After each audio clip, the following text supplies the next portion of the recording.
the first Viking raids on Lindisfarne, a turning point in European history. The year was 793 AD. The air over the windswept coast of Northumbria carried with it the usual chill of the North Sea. But no one could have predicted the storm about to descend on the peaceful monastic community of Lindisfarne.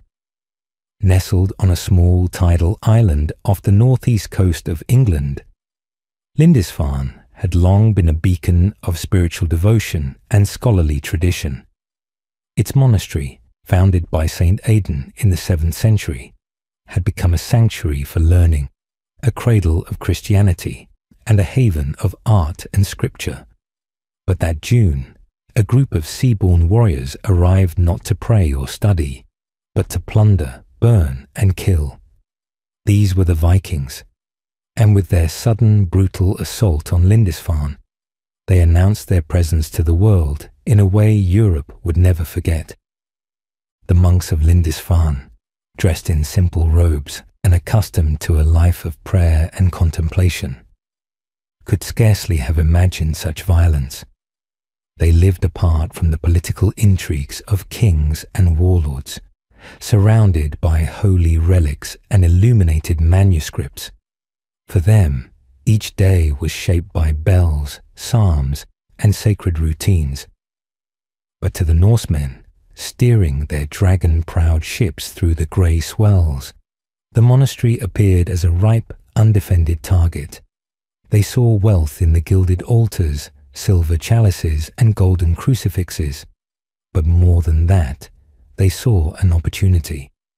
These warriors, hailing from what we now call Norway, were driven by a mixture of necessity, ambition, and the pull of the unknown. The reasons behind the Viking explosion into Europe are complex. Scandinavia in the late 8th century was undergoing significant changes.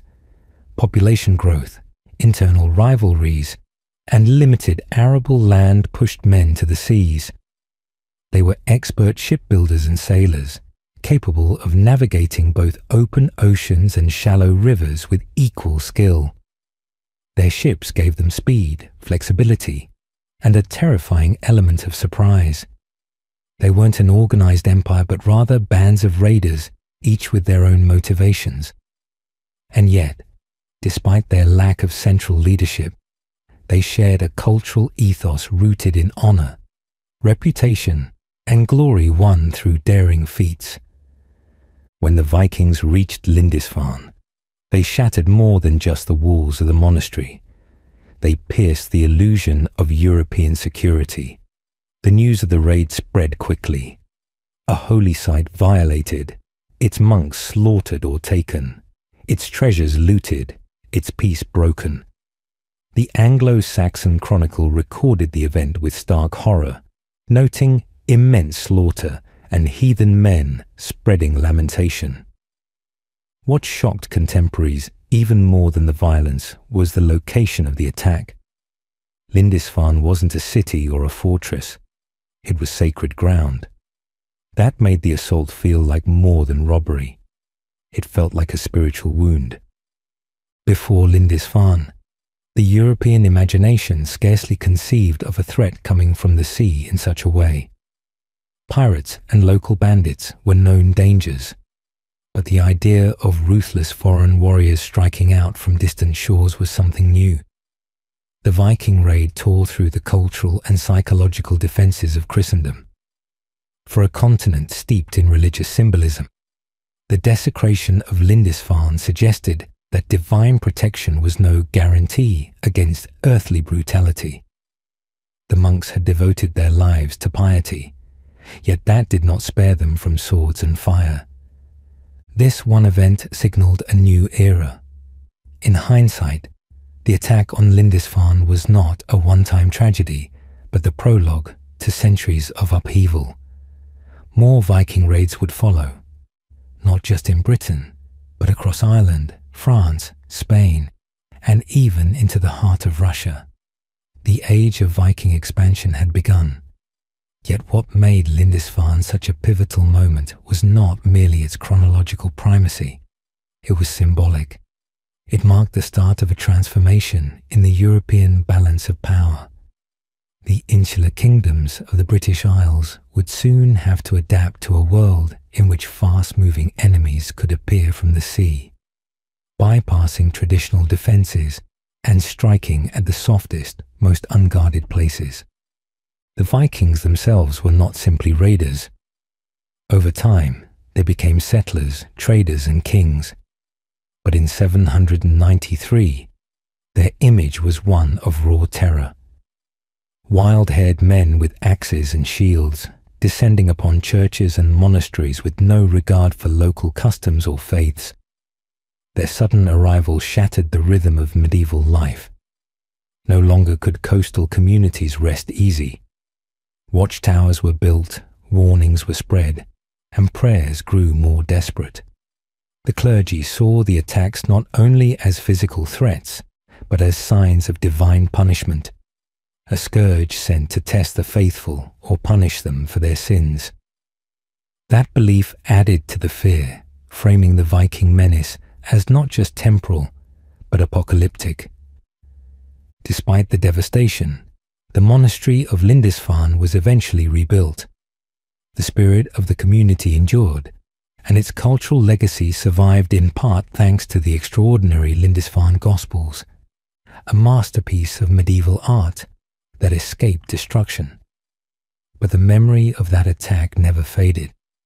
It lived on in chronicles, sermons, and later histories as the moment when darkness seemed to descend from the sea. For generations, Lindisfarne was shorthand for vulnerability, a warning etched into the European consciousness. Even today, the name stirs images of blood-stained altars and smoking ruins. It is easy to forget, with the romanticized modern depictions of Vikings, just how shocking their arrival truly was. Lindisfarne did not fall in a pitched battle. There were no armies clashing or fortifications breached in a siege. It was swift, sudden, and brutally effective.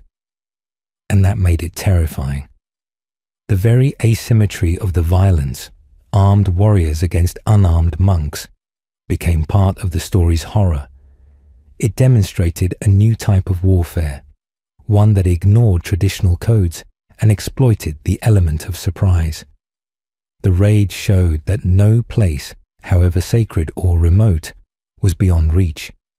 In the years following the attack, Europe began to change. Kings took greater measures to fortify their coastlines. Monasteries, once open sanctuaries, became fortified compounds. Trade routes shifted, and diplomacy with the Norse, through marriage, tribute, and eventually conversion, became an essential part of survival. What started as a single raid gradually evolved into an era of interaction, sometimes violent, sometimes peaceful, but always transformative. The Viking Age would ultimately weave the Norse into the very fabric of Europe, but it began with blood and fire. Lindisfarne is remembered not only because it was first, but because it was pure. There were no politics or armies involved, just a simple community of believers, attacked in their place of peace. That innocence, and the way it was shattered, gives the event a haunting power. It forces us to consider how quickly stability can crumble, how a single act can herald an age. It reminds us that history often turns not on the great battles or famous speeches, but on moments of raw impact, sudden, silent arrivals that leave entire cultures reeling. The island of Lindisfarne still exists. Pilgrims visit its ruins, waves lap gently at its shores, and the wind carries whispers of the past. But in that quiet place lies the echo of a scream that once woke a continent. That scream marked the beginning of one of the most turbulent chapters in European history, and it came not from a battlefield, but from a monastery turned to ash. The secret of Viking longships, engineering mastery of the seas. The Viking longship was not just a vessel. It was a marvel of maritime ingenuity that carried the Norse across treacherous seas, along winding rivers, and into the annals of history. These sleek, fearsome ships were at the heart of Viking expansion and power, enabling them to strike without warning and vanish just as quickly. But behind the legendary raids and daring voyages lay an extraordinary feat of engineering. The Longship's true strength was not in its menacing dragon-headed prow, but in the subtle brilliance of its design, meticulously crafted for speed, flexibility and survival in one of the harshest maritime environments on Earth. Each Longship began as a vision carved into timber, usually oak, which was valued for its toughness and ability to bend without cracking. Viking shipbuilders practiced a technique called clinker construction, where planks overlapped one another like fish scales and were fastened with iron rivets. This method not only made the ship flexible enough to withstand the rough Scandinavian seas, but also helped absorb the energy of waves rather than resisting it. That flexibility, which made the hull almost seem alive as it moved with the water, allowed the Longships to travel further and faster than most ships of their time. The keel, the backbone of the vessel, was long and straight, giving the ship excellent stability and the ability to cut smoothly through waves. A shallow draft allowed the Longship to sail into very shallow waters, sometimes as little as 1 meter deep, making river navigation and coastal raids not only possible but strategic. This shallow hull also enabled the Vikings to portage their ships over land when needed, bypassing obstacles or reaching distant targets by linking waterways. No coastline or inland village was safe when a Viking longship could appear suddenly from the fog. Another standout feature was the symmetrical bow and stern, which meant the ship could reverse direction without turning around, an invaluable trait when navigating narrow fjords or escaping pursuit. The entire ship was a lesson in balanced design, long and narrow for speed, yet strong and flexible to handle brutal conditions. The mast and square sail added further adaptability. When the wind favored them, the Vikings could hoist the sail and cruise silently. When stealth or windlessness demanded it, the rowers, seated along the gunwales, took up their oars and propelled the ship with surprising speed and agility. Oars weren't just emergency tools. They were integral to the vessel's speed and control. Each oar was set into specially crafted oar holes along the ship's sides.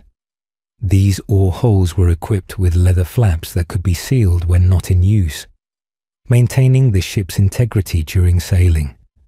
The coordination of up to 30 or more rowers required discipline and training, and Viking crews were drilled to operate in unison, giving them an edge in both travel and battle. A well-trained crew could maintain speed for hours, and their ability to shift seamlessly between rowing and sailing made them unpredictable. What's even more impressive is the Vikings' deep understanding of wood as a living material. Every curve and line of the longship was carved with an awareness of how the grain would behave under stress. The builders selected timber not just for size, but for how it had grown. Trees that curved naturally were used for the bent frames, and each piece was shaped with hand tools to fit perfectly. This intimate craftsmanship resulted in ships that were light yet durable, able to withstand months at sea with little maintenance. Longships also carried innovations in rudder control. Rather than using a central rudder, they employed a side rudder called a steering board, from which the term starboard originates.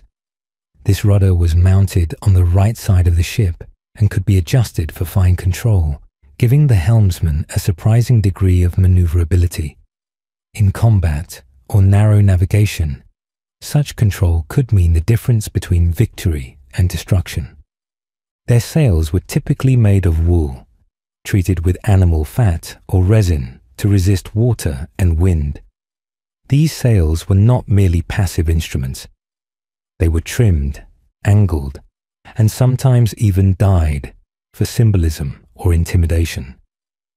When paired with the hull's streamlined design, the sail made the longship a formidable predator of the seas.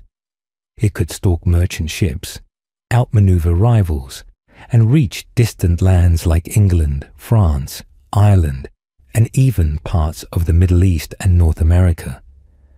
But the longship was more than a weapon. It was a cultural artifact, a mobile expression of Norse identity.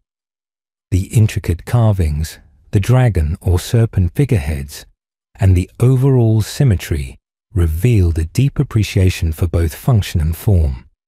Some ships bore detailed knotwork or mythological scenes, reflecting the crew's beliefs and the status of the chieftain who commissioned it. The ship was a symbol of status, prestige, and sacred duty. To be buried in a ship, as some Viking nobles were, was the highest honor, a vessel to carry the soul into the next world. Navigation, too, reflected the ship's sophistication. Viking sailors used landmarks, stars, sea currents, bird behavior, and even the color of the sea to guide them. There is also speculation they may have used sunstones, crystals that polarize light, to locate the sun's position on cloudy days, enhancing their navigational accuracy. The longship's open deck allowed constant visibility, and experienced navigators, or stjornandi, guided the ship with an instinct born of years on unpredictable seas. These ships didn't have compasses or maps as we know them, but their captains often carried mental charts of coastlines and seasonal patterns, passing this knowledge down through generations. The speed of these ships was equally astonishing. Under favorable conditions, a longship could travel up to 15 knots, an extraordinary velocity for the time. That speed, combined with stealth and surprise, allowed Viking raids to hit with devastating effect. Towns along the coast would often have little to no warning before warriors poured ashore. Their mobility made them hard to catch, and their ships gave them escape routes in any direction. While most European fleets were slow and lumbering, the longship was a blade of wind and wood, quick to cut and quick to disappear. And yet, the longship was not merely a war machine. It was also a trader's vessel, an explorer's craft, and a settler's transport. Vikings used similar designs for journeys across the Baltic, through Russian rivers, and even westward toward Iceland, Greenland, and Vinland. These ships carried goods, families, livestock, and dreams across hostile seas and into unknown worlds.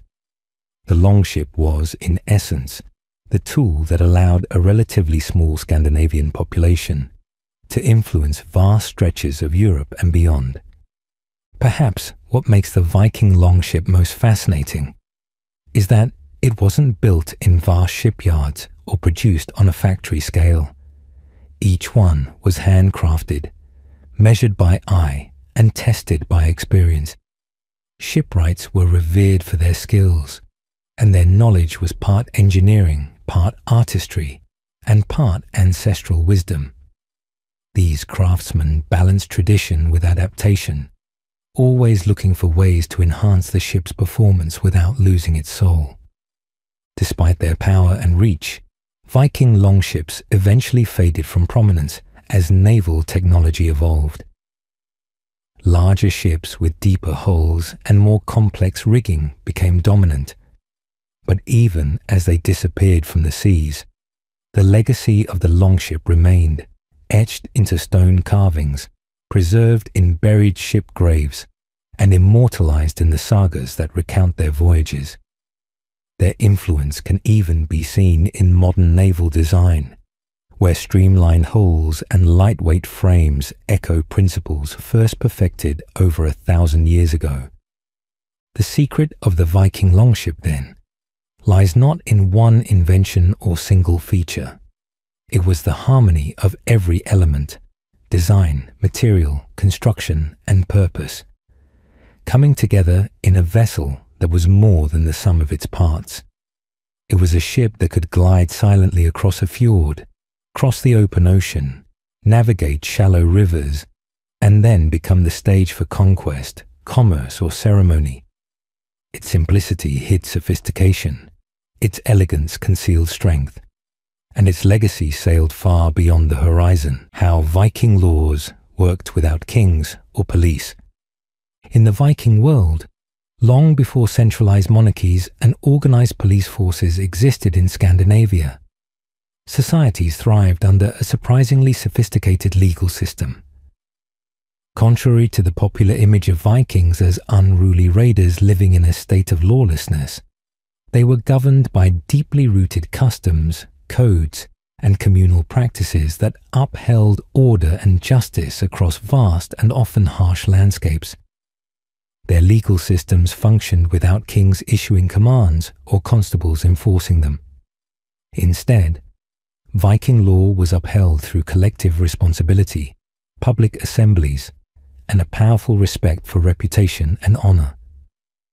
These customs were not based on arbitrary rules handed down by a ruler, but on generations of oral tradition and communal agreement, adapted to the needs of their people.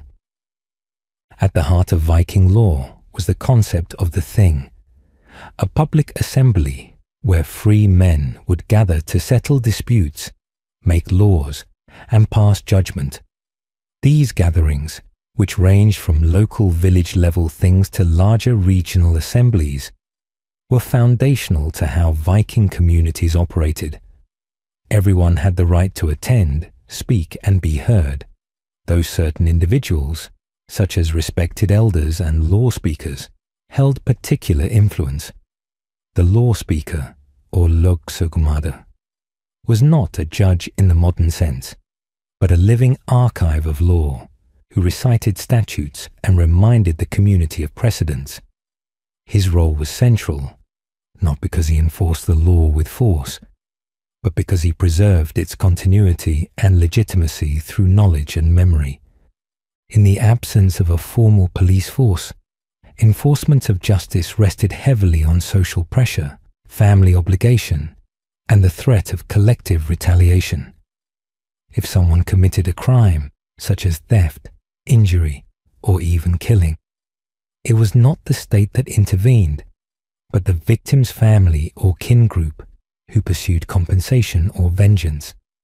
This practice, known as blood vengeance, was not as chaotic as it sounds. It was regulated by custom, and alternatives to violence, such as fines and settlements, were strongly encouraged. These compensations were known as vergild, a man's price. The amount varied depending on the social status of the victim and the nature of the offense. Accepting vergild instead of seeking revenge was not a sign of weakness, but of wisdom, as it allowed communities to avoid cycles of endless retaliation. The Viking legal system was built on the idea of reciprocity and mutual obligation. Honor was a form of social currency, and breaking one's word or failing to carry out a lawful judgment could bring disgrace not just to the individual, but to their entire kin. This meant that communities were deeply invested in ensuring that laws were followed and disputes resolved. Public shame was a powerful tool. Being labeled an outlaw, a person placed outside the protection of the law, was one of the most serious punishments.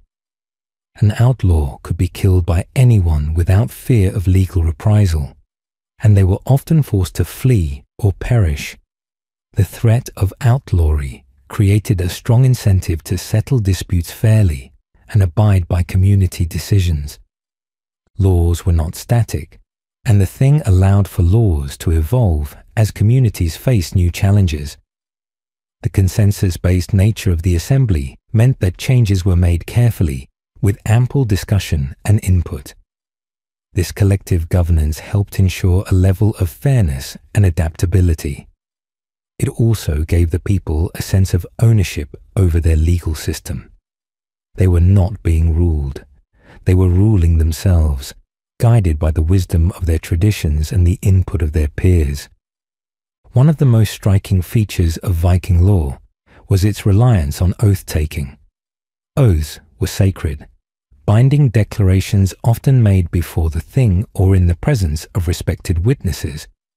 In many cases, a dispute could be resolved or a crime punished based on sworn testimony alone, especially if the person swearing the oath had a strong reputation for honesty. Perjury, breaking an oath, was not just a legal offense. It was a moral failing that could ruin a person's standing in the community. Because of this, maintaining one's honor and reputation was essential for legal and social survival. The Viking world was also surprisingly legalistic when it came to property rights, inheritance, and marriage. Legal documents, though rarely written, were witnessed and remembered by the community. Inheritance rules were well defined, and women had the right to own and inherit property under specific conditions. Marriages involved legal contracts and were often negotiated to ensure alliances and property exchanges. Divorce, too, was possible and had legal grounds. While the system favored men in many ways, it offered a level of structure and recourse that was notable for its time. Trade played an important role in Viking society, and with trade came the need for commercial regulation. Markets and trade routes were protected by agreed-upon rules, and violations could be brought before a thing. Disputes over trade were resolved through the same legal frameworks as personal conflicts, emphasizing compensation and fairness. Because the Vikings traded far beyond their homelands, to Byzantium, the Islamic caliphates, and even North America, maintaining a reputation for reliability and honesty was crucial. A merchant who was known to cheat could be cut off from vital trade relationships and lose his standing both at home and abroad. Viking legal practices varied across regions, from Iceland to Norway to Denmark, but they shared common foundations: community consensus, oral tradition, and the prioritization of honor and compensation over punitive force. In Iceland, the Althing, a national assembly established in the 10th century, became one of the oldest parliamentary institutions in the world. It served not just as a court of law, but as a national forum, where all free men could attend and shape the legal landscape. This collective model of governance reflected a culture deeply committed to mutual responsibility and local authority. Without kings to impose royal edicts or police to patrol the streets, Viking societies depended on their members to internalize and uphold the law. Children were raised on stories of justice, honor, and consequence. These narratives instilled values that shaped behavior and reinforced legal norms. In many ways, the Viking legal system was more participatory than modern systems. It required active engagement from the people, and its enforcement relied on their willingness to take action, witness proceedings, and remember judgments. When disputes escalated beyond local resolution, they were brought to higher assemblies, where broader consensus could be reached. This multi-tiered structure meant that legal conflicts could be resolved without descending into civil war, and it gave communities a method of escalation that stopped violence before it spiraled out of control. While not perfect, the system was remarkably effective at maintaining order in a society that spanned difficult terrain, harsh climates, and wide distances. Even in matters of religion and belief, the law played a balancing role. The introduction of Christianity into Viking lands did not immediately erase older customs. Instead, the new faith was gradually integrated into existing legal structures. Priests, like chieftains before them, were subject to the law, and religious disputes were often settled in the same assemblies that handled property claims or blood feuds. This slow, negotiated transformation highlights the adaptability and resilience of Viking legal culture. Ultimately, what made Viking law work without kings or police was its foundation in shared values and communal enforcement. It was not imposed from above, but rooted in the soil of everyday life. From the smallest fishing village to the grand Althing of Iceland, law was seen not as an external force, but as a social contract.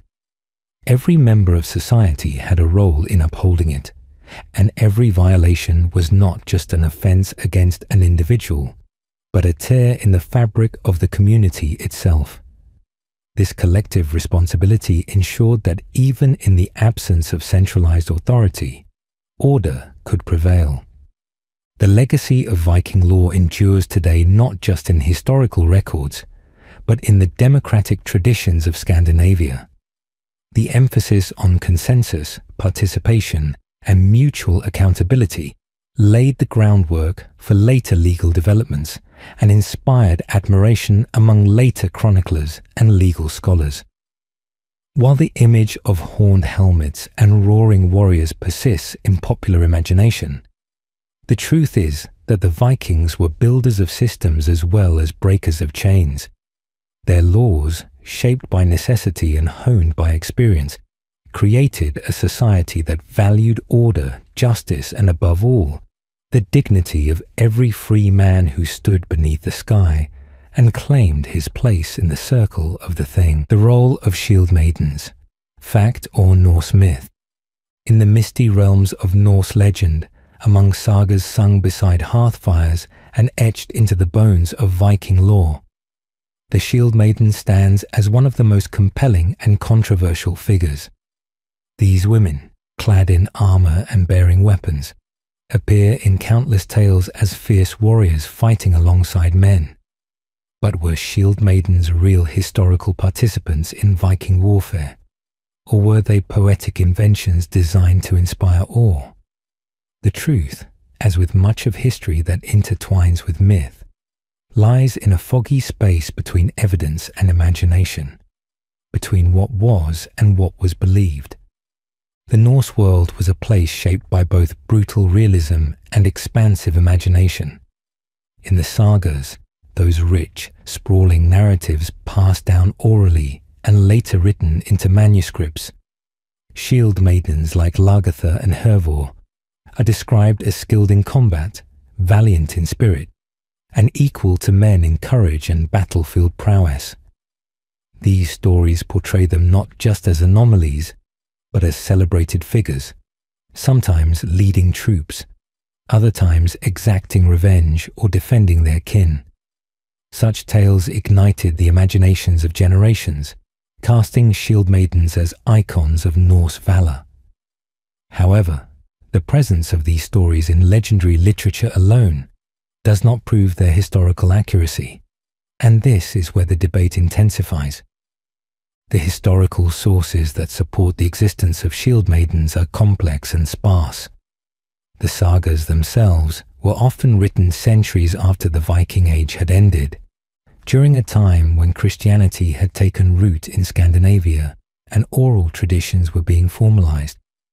This means that many of the accounts could have been altered by religious, political, or cultural influences of the time. Moreover, saga literature was never purely factual. It was a blend of history, myth, and moral instruction, intended more to entertain and educate than to record precise events. This narrative tradition complicates efforts to separate the real from the imagined when examining the role of female warriors in Viking society. Despite the uncertainties of the sagas, archaeology offers tantalizing clues that suggest shield maidens may not have been purely mythical. One of the most famous examples is the burial found in Birka, Sweden, in the late 19th century, initially assumed to be the grave of a male warrior due to the presence of weapons, 2 horses, and game pieces, a sign of strategic knowledge. The remains were later DNA tested in 2017 and confirmed to be biologically female. This discovery ignited renewed interest and debate among scholars, as it directly challenged long-held assumptions about gender roles in Viking society. Was this woman a warrior in life, honored in death as such? Or could she have held a different role, symbolic or ceremonial, that justified the inclusion of martial grave goods? The Birka find is not isolated. Other graves across Scandinavia and parts of Eastern Europe contain female remains buried with weapons, though not all are definitively warrior burials. Some may reflect high status, rather than battlefield experience. Nevertheless, the cumulative presence of these burials suggests that at least a small number of women may have participated in combat, or were closely associated with warrior culture. Whether these women actively fought or were given warrior attributes posthumously remains a matter of interpretation, but the physical evidence adds weight to the notion that shield maidens were more than mere poetic constructs. Cultural context also plays a role in understanding the plausibility of shield maidens. Norse society, while patriarchal, did grant women more rights than many of their contemporaries in Europe. Women could inherit property, initiate divorce, and in some cases lead households in the absence of men. The concept of women taking up arms to defend their homes or clans, especially in times of crisis, was not unthinkable. In fact, defense of the homestead was often a communal responsibility, and strong women who could wield a weapon may have been respected rather than shunned. This cultural flexibility allowed the idea of the shield maiden to flourish, not necessarily as a common occurrence, but as a possibility within the Norse worldview. Moreover, the image of the shield maiden may have served a symbolic function. In a culture that revered strength, loyalty, and personal honor, the shield maiden could embody the virtues expected of all warriors, regardless of gender. She stood as a figure of resistance, independence, and fearlessness, qualities that were celebrated in both men and women. The presence of such figures in the sagas may have reinforced cultural ideals more than documented reality. Just as legendary kings were often exaggerated in their might and wisdom, shield maidens may have represented an elevated ideal of feminine power and loyalty to kin. Still, not all scholars agree on the historicity of shield maidens. Some argue that the literary and archaeological evidence is too ambiguous to make definitive claims. They suggest that the stories of women in battle were metaphorical, or that weapons in female graves might symbolize something other than combat, such as spiritual protection or family status. They point to the rarity of such finds compared to male warrior graves and caution against drawing broad conclusions from a handful of examples. In their view, the shield maiden is a figure of fantasy, constructed by storytellers to captivate and inspire rather than to record lived reality. Despite this skepticism, the shield maiden remains a potent cultural symbol. In modern times, she has been revived as a feminist icon, a representation of female strength and capability in male-dominated spheres. Popular media, including television, series, novels, and games, have embraced her image, often portraying her as both fierce and noble. This resurgence reflects contemporary desires to rediscover powerful women in history, to reclaim lost narratives, and to challenge traditional gender roles. The shield maiden, whether real or imagined, speaks to something deeply resonant in the human imagination, the desire to see courage unbound by societal expectations. As historical research continues and new discoveries emerge, our understanding of the shield maiden may evolve further. Advances in forensic science, DNA testing, and burial analysis hold the potential to reveal more about the lives of Viking women. Perhaps future finds will tip the scale toward greater certainty, or perhaps the ambiguity will persist, preserving the Shieldmaiden's place in the liminal space between history and legend. In either case, her presence in the Norse cultural memory remains significant, offering a window into how the Vikings perceived strength, gender, and the role of women in society. In the end, the question may not be whether Shieldmaidens were common or rare, real or imagined, but what their enduring presence in story and scholarship tells us about the Norse mind. The Vikings, with their fierce gods and poetic warriors, believed in a world where fate was woven by unseen hands, where courage could change destiny, and where even the humblest could rise through deeds of valor. Within that world, the idea of a woman lifting a shield and standing shoulder to shoulder with her kin in battle was not so outlandish. It was a reflection of the possibilities that existed in a culture shaped by both sword and saga. Whether myth or memory, the Shieldmaiden challenges us to reconsider the boundaries we place on history. She blurs the lines between what was lived and what was dreamed, what was factual and what was meaningful. In doing so, she becomes more than a historical question. She becomes a symbol of courage, identity, and the enduring power of belief.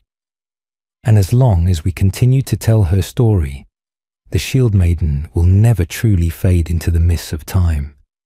Her legacy, then, is not confined to burial sites or dusty manuscripts, but lives on in the very act of questioning.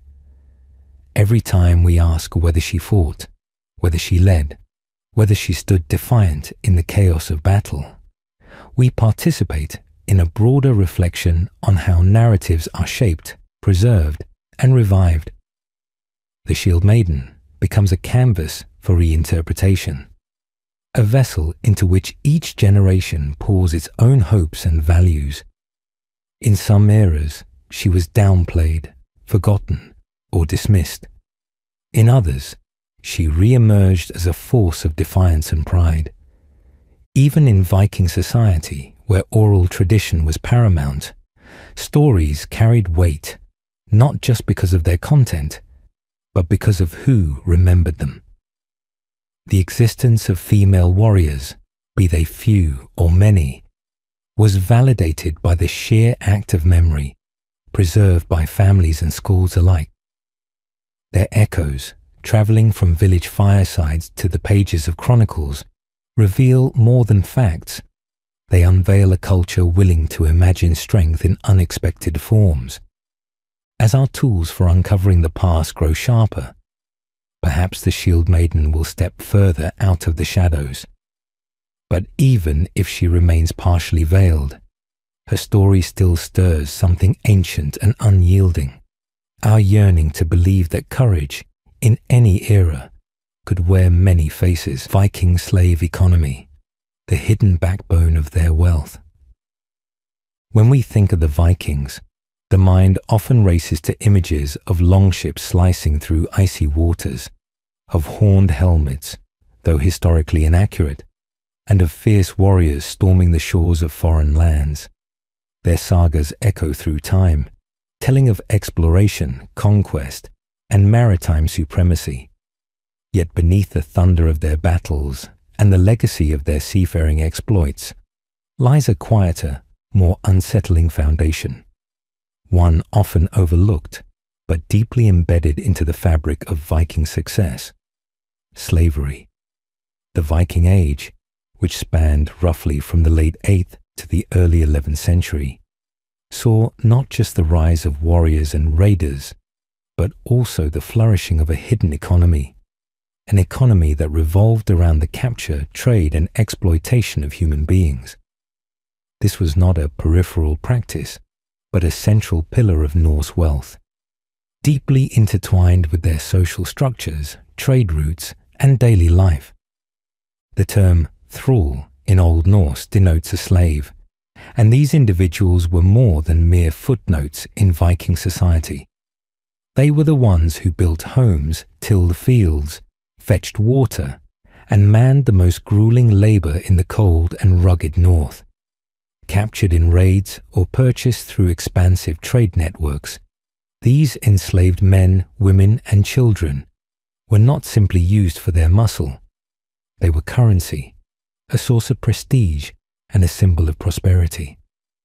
A Viking chieftain's standing was not only measured by the size of his hall or the sharpness of his blade, but by the number of thralls he commanded. Owning many slaves was a sign of strength and status, and their labour freed up the elite to focus on more prestigious pursuits: warfare, diplomacy, and governance. The system, grim though it was, functioned like a well-oiled mechanism, fueling the very machinery of Norse expansion and wealth. Throughout their expeditions, Vikings scoured the coasts of the British Isles, the Slavic lands, and even as far south as Iberia and North Africa, not only for gold, silver, or land, but for people. Monasteries and villages were easy targets, not only because they held valuables, but because they housed a population ripe for capture. Young, able-bodied individuals were highly valued, especially if they were skilled or attractive, as they fetched better prices in slave markets that spanned across Europe and into the Islamic world. These captives were often chained, forced to march long distances, and sold at bustling trade centres like Hedeby, Birka, or Dublin, important hubs in the Viking commercial network. Once enslaved, their lives became entirely controlled by their masters, often enduring lives of servitude marked by toil, deprivation, and in many cases, physical punishment. While some thralls remained labourers, others were forced into different roles. Women in particular often faced additional layers of exploitation, not only being expected to work, but also to bear children, many of whom inherited their mother's status as slaves. This perpetuated a cycle that ensured a constant supply of domestic labour, even without fresh raids. Yet, not all was entirely rigid within this grim framework. Uniquely, Viking society did have pathways, albeit limited, for certain thralls to earn their freedom. Through loyalty, years of service, or even being granted manumission upon their master's death, some managed to integrate into free society. However, this was rare and often contingent upon the whims of their owners or specific circumstances. For the majority, the label of thrall meant a life with few rights, constant toil, and the near-total erasure of personal identity. The slave economy wasn't isolated to Scandinavia. It was deeply connected to wider European and even Eurasian markets. The Vikings became efficient middlemen in the trade of humans, often transporting Slavic captives, hence the origin of the word slave, to markets where they were exchanged for goods such as silver, spices, silk, and weapons. These exchanges enriched Norse lords and merchants alike, funneling wealth into the very heart of Viking settlements. Archaeological findings at major Viking trading ports have unearthed shackles, chains, and even burial sites of individuals who appear to have died in bondage, offering grim testimony to the scale and normalization of slavery during the age of the Norse. The ideological justifications for slavery among the Vikings were not codified in religious dogma, but rather integrated into their worldview. In Norse mythology and early Scandinavian law codes, the concept of hierarchy was foundational. The universe itself was divided into classes of beings: gods, giants, elves, humans, and others. This stratified vision of the cosmos mirrored their earthly societies. Just as there were kings and jarls above, there were thralls below. Slavery was seen not as a moral issue, but as a practical reality. an outcome of war, debt, or inheritance. It was not questioned in ethical terms, but regulated in legal and economic ones. Laws dictated how slaves could be treated, what their worth was, and how disputes involving them should be resolved. Even their clothing was legislated to visually distinguish them from free folk and reinforce their social position. Domestic life in a Viking household often revolved around these enslaved individuals. A wealthy farmstead could be maintained entirely through their efforts, with thralls preparing meals, weaving textiles, herding animals, and even participating in shipbuilding and trade expeditions. Their contributions were the unseen hands behind the Viking image of strength and independence. Many of the goods exported from Scandinavia, from furs to iron, passed through the toil of enslaved labor. Yet, paradoxically, these same hands also enabled the cultural achievements of the Norse people, supporting the very society that produced intricate poetry, myth, and craftsmanship admired even today. In warfare too, slaves had a presence. Some were taken along as porters or attendants. Others possibly coerced into fighting. In rare instances, certain slaves may have earned enough respect through their loyalty or skill to be granted freedom and rewarded with land or weapons, though this was the exception, not the rule. For the most part, their existence in these brutal campaigns was as burden bearers, helping fuel the relentless Viking war engine.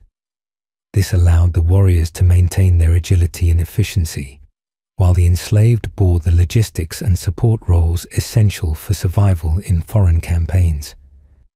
Economically, the Viking world was far more advanced and interconnected than many imagine, and the labor of slaves played a pivotal role in that system. Without them, the vast network of trade that stretched from Baghdad to Byzantium, from Dublin to Novgorod, would have faltered. Enslaved labor created surplus goods, facilitated the operation of trade posts, and added to the profits that kept the Longships sailing. Moreover, the very presence of thralls created a leisure class that could devote itself to exploration, craftsmanship, poetry, and governance. The wealth accumulated through human trafficking was not hoarded in treasure chests alone. It was invested in long-term societal structures that solidified Viking influence and left a lasting imprint on European history. Yet the legacy of this slave economy is seldom confronted in modern popular depictions of the Vikings. We celebrate their sagas and longships, their explorations and runestones, while the foundation beneath their feet, often built upon human suffering, is left in the shadows. To understand the Viking world in full, one must recognize that their achievements, as remarkable as they were not solely the result of bravery and innovation. They were also the product of exploitation. As with many powerful civilizations, the shine of glory is dimmed when the costs are tallied. The Viking slave economy was not an accidental byproduct of war, but a calculated and central part of their way of life. As settlements grew and Norse society evolved, the role of slavery shifted but never disappeared. In some regions, particularly in Iceland, manumitted thralls could eventually become landowners. Though this was a slow and fraught process, their descendants bore the stigma of their past, and many found themselves locked into a lower social tier, even if legally free. In Norway and Denmark, as kingdoms consolidated and Christianity spread, attitudes began to shift slightly. Church doctrines eventually pressured rulers to reconsider the practice, at least in public. But economic motivations remained strong, and slavery adapted rather than vanished. Converts to Christianity often rebranded their captives as servants, but the conditions rarely improved. The change in terminology did little to alleviate the lived reality of those at the bottom of the Norse social pyramid. The fall of the Viking Age in the 11th century brought with it transformations in politics, belief systems, and societal organization. As Scandinavian kingdoms embraced Christian rule and established feudal systems more aligned with continental Europe, the institution of slavery gradually morphed into serfdom. Yet its echoes would remain, influencing how labor was organized, how wealth was distributed, and how society viewed hierarchy. Long after the Longships had stopped raiding and the last runestones were carved, the impact of the Viking slave economy continued to ripple through Northern Europe. To view the Viking Age only through the lens of courage, adventure, and exploration is to tell an incomplete story. Beneath the achievements and sagas was a society that functioned through an embedded structure of inequality. The thralls, though often unnamed and unseen in the grand tales, were the silent engine of Norse civilization. Their labor supported the warriors, sustained the households, expanded the economies, and built the very infrastructure of a people who have fascinated the world for centuries. To forget them is to misunderstand the very foundation of the Viking legacy. Their stories may not have been etched in stone or sung by schools, but they are no less important. They remind us that behind every empire, every conquest, and every glittering hoard of silver lies a more complicated truth, one of hardship, endurance, and the human cost of greatness. As Viking territories expanded both by sea and land, their need for labor intensified. The increasingly ambitious undertakings, constructing larger settlements, managing vast agricultural estates, maintaining expansive trade routes, created a demand that far outstripped what free labor alone could supply. Thralls became the answer, a human resource system that made these expansive operations sustainable. They were not merely tools of war or domestic servants. They were the invisible scaffolding upon which prosperity was built. They did not share in the rewards, yet their presence allowed for immense gains among their captors. Whether it was rowing oars on a longship, forging tools in the chill of a Nordic winter, or preparing salted fish for export, they were the beating heart of production across the Norse world. Capturing thralls wasn't always the result of pillaging. In some instances, entire communities were coerced into surrendering their own under threat of violence. Leaders would offer up their youth, or the indebted to avoid bloodshed. In other cases, individuals sold themselves or their kin during famines or times of desperation, exchanging freedom for survival. This dark commerce blurred the lines between victim and participant, transforming slavery into a normalized transaction rather than a rare injustice. Across Scandinavia, even small households might have held one or two slaves, enough to shift the burden of survival downward, granting the master time and strength to pursue social advancement, martial preparation, or regional influence. The trade routes that connected the Norse world to distant lands, such as the riverways through Eastern Europe to Byzantium and the Caspian Sea, carried not just amber, furs, and iron, but shackled lives. The Rus, often led by Norsemen, who settled along the rivers of modern-day Russia and Ukraine, became notorious facilitators in the eastward human trade. Markets along the Volga buzzed with exchanges in which humans were evaluated, not by their humanity, but by physical robustness, utility, and the ease with which they could be controlled. Buyers from Islamic caliphates sought young women and strong boys, and Norse traders eagerly met that demand, earning silver coins that bolstered their status back home. Religious practices at the time did not explicitly prohibit the holding of slaves. Pagan rites incorporated thralls into rituals, sometimes even as sacrifices. When a chieftain died, It was not uncommon for thralls to be slain and buried beside him, a grim tribute intended to ensure service in the afterlife. Such acts were not performed out of cruelty alone, but out of a cultural belief system that regarded hierarchy as eternal. With the gradual spread of Christianity, especially in the 10th and 11th centuries, this dynamic began to change, but not abruptly. Rather than eradicating slavery, Christianization shifted its rationale. The Church began to advocate for the baptism of thralls and warned against excessive brutality, yet stopped short of condemning slavery outright. Thus, the practice endured, albeit clothed in new theological justifications. Within Norse households, children of thralls occupied a strange and tragic space. Born into bondage, their lives began with a debt they never incurred.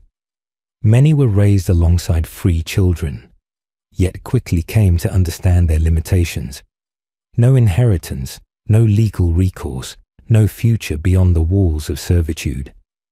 Some were given rudimentary education or taught useful crafts, not out of kindness, but because skilled labor increased their resale value or utility to the household. Girls were often trained in weaving, dairy production, or midwifery, while boys were pushed into animal husbandry, carpentry, or fishing. Their talents enriched the lives of others, but their own prospects remained bleak. The integration of slavery into the cultural fabric of Viking life meant that even art and literature, however sparse in documentation, rarely acknowledged their plight directly. Skaldic poetry exalted the warrior, the seafarer, the king, but rarely the laborer in chains. Stone carvings and runic inscriptions seldom made mention of thralls, unless noting their worth in legal settlements. And yet, through the absence of their voices, one can feel the weight of their presence. The sheer logistical scope of Viking achievements, multi-continental travel, widespread settlement, and dense trade systems, makes it impossible to ignore that such feats were bolstered by the labor of the enslaved. Without their contributions, much of what we romanticize today would never have been possible. In some cases, freed thralls were absorbed into lower-tier society. These freed men, though technically no longer property, bore social marks that were difficult to erase. Marriage to freeborn individuals was discouraged, and legal disputes often leaned against them. While some acquired land or small businesses, they faced constant scrutiny.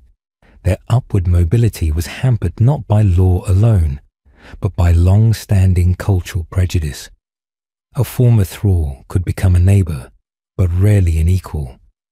Ships laden with bound men and women, goods acquired through force, and silver gained through auctioned flesh, sailed from the northern fjords to all corners of the known world.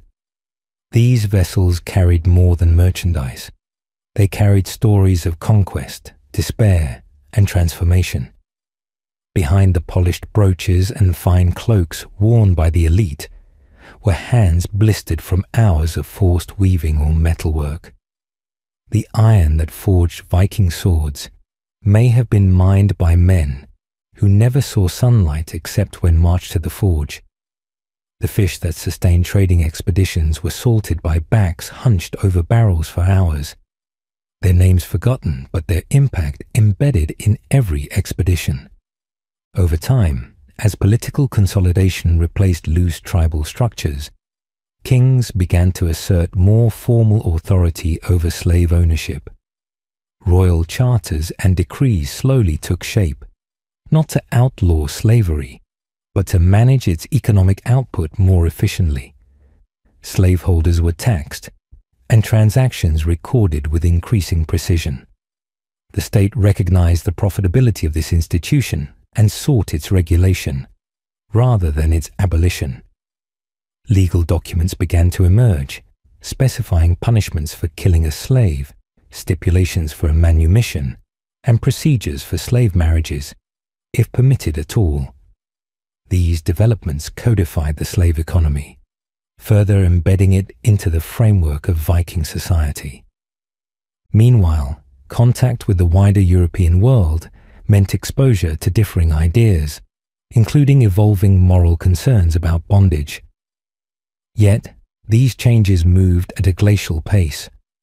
Christian Europe, while shifting toward feudal labor systems, still tolerated forms of bondage, often cloaked in euphemisms like serfdom or indentured servitude. In Scandinavia, slavery lingered well into the medieval period, declining not out of a moral awakening, but due to changing economic conditions. As agricultural techniques improved and cash economies developed, the cost of maintaining slaves sometimes exceeded the value they generated. This economic logic, more than ethics, drove the gradual phasing out of the practice. Still, the scars remained. Archaeological remains in burial sites occasionally revealed the physical toll of a life spent in bondage. Misaligned bones, stunted growth, and wounds that never healed properly. These are silent testimonies to lives lived in hardship. Genetic studies hint at the widespread mingling of populations due to the slave trade, with modern Scandinavian DNA carrying traces of those once taken from distant shores. Their legacy is not just in economic terms, but biological and cultural. They were the invisible weavers of a vast and complex society, whose echoes can still be heard in language, law, and lineage. Today, the Viking image is undergoing revision. Historians, archaeologists, and anthropologists are peeling back the romanticized layers to reveal the intricacies and inequities beneath. Museums and academic programs increasingly include the role of thralls in exhibits and discourse, challenging long-held perceptions that painted the Viking Age solely in terms of heroism and adventure. By acknowledging the suffering and contribution of the enslaved, we gain a fuller, truer understanding of what the Norse world truly was. It was not only a saga of daring deeds and storm-tossed voyages, but also a deeply stratified world in which prosperity came at a human cost. The Viking slave economy is a testament to how deeply injustice can be normalized within even the most celebrated civilizations. It illustrates how entire systems of wealth and influence can rise upon the backs of the silenced. And though they lacked the means to write their own chronicles, the thralls left behind traces in worn-out tools, unmarked graves, and the quiet shifts in population that would ripple through time. Their labor fed the fires of conquest. Their sacrifices laid the path for expansion, and their endurance ensured the survival of a society that would long outlive them. By facing these truths, we honor not only historical accuracy, but human dignity. The Viking Age, in all its brutal beauty, becomes clearer when we see it not through the eyes of kings and raiders alone, but through the lens of those whose lives were taken, traded, and used as currency in a world that saw them as less than human. They too were part of the Viking story. They were the anonymous heartbeat behind the legend. And though their names have vanished into the winds of the North Sea, their impact is carved into the very bones of history. The Blood Eagle Ritual, terror as political theatre. The Blood Eagle Ritual, a term that conjures up dread and fascination in equal measure, stands as one of the most macabre and debated images from the Viking Age. Whether myth, exaggerated legend, or rare act of brutal vengeance, its reputation has outlived the Viking world itself, taking on a dark life of its own. The ritual, if indeed it ever occurred, was not just an execution, but a calculated performance. It was a theatre of agony designed to communicate a message, both to the victim and to anyone who might oppose the will of those in power. In a world where fear was a potent form of control, the blood eagle served as a grotesque symbol of dominance, vengeance, and divine retribution. Accounts of the blood eagle ritual describe a horrific process in which the ribs of the victim were severed from the spine and spread outward like wings, while the lungs were pulled out and arranged to complete the image of an eagle. The victim was said to remain alive for part of this procedure, a claim that pushes the boundaries of medical possibility, but reinforces the ritual's association with prolonged suffering. It was not merely about death, but about pain, spectacle, and symbolism. Some sagas describe the ritual as an offering to Odin, the god of war and wisdom, hinting at a spiritual or sacrificial dimension, while others frame it as vengeance against betrayers or enemies of high status. This ambiguity between divine right and political punishment made it uniquely powerful. What makes the blood eagle particularly striking is its theatrical quality. Viking culture, though often stereotyped as savage, was complex, rich with oral tradition, poetic expressions, and visual storytelling. The staging of such a ritual, if it occurred, was not an act of blind savagery, but a message carefully composed for its audience. The body itself became a canvas. The pain became the narrative. The execution site turned into a stage. The onlookers were not merely witnesses. They were participants in an unspoken pact, understand the consequences, and act accordingly. The ritual, therefore, transcended mere killing.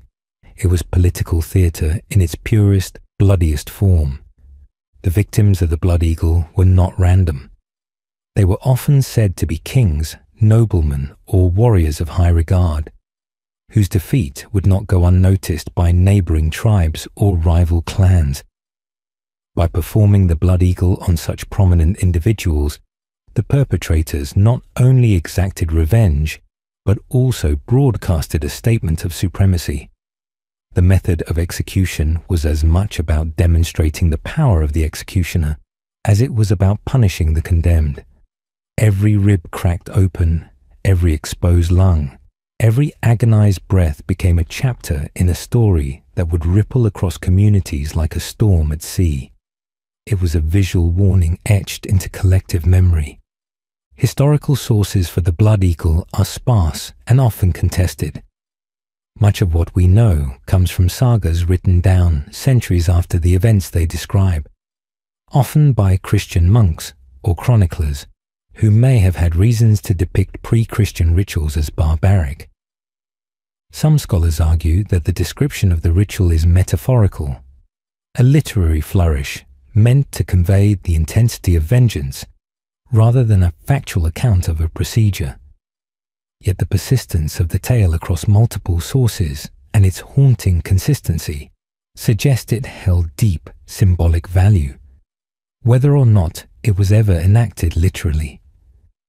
Even as metaphor, its imagery is potent, suggesting that the concept of inflicting symbolic suffering upon one's enemies was firmly embedded in Viking thought. Despite the gruesomeness of the blood eagle, it reveals a fascinating dimension of Viking society, how they understood power, memory, and control. In a time when writing was limited and stories were transmitted orally, the most effective forms of communication were those that seared themselves into the senses. Fear was not only a defensive tool, it was offensive, psychological, and strategic. The blood eagle may have been the most extreme form of that philosophy. A punishment so horrifying that it did not just punish, it haunted. Whether used rarely or never at all, the threat of it was enough to cast a long shadow. The psychological impact of the blood eagle cannot be overstated.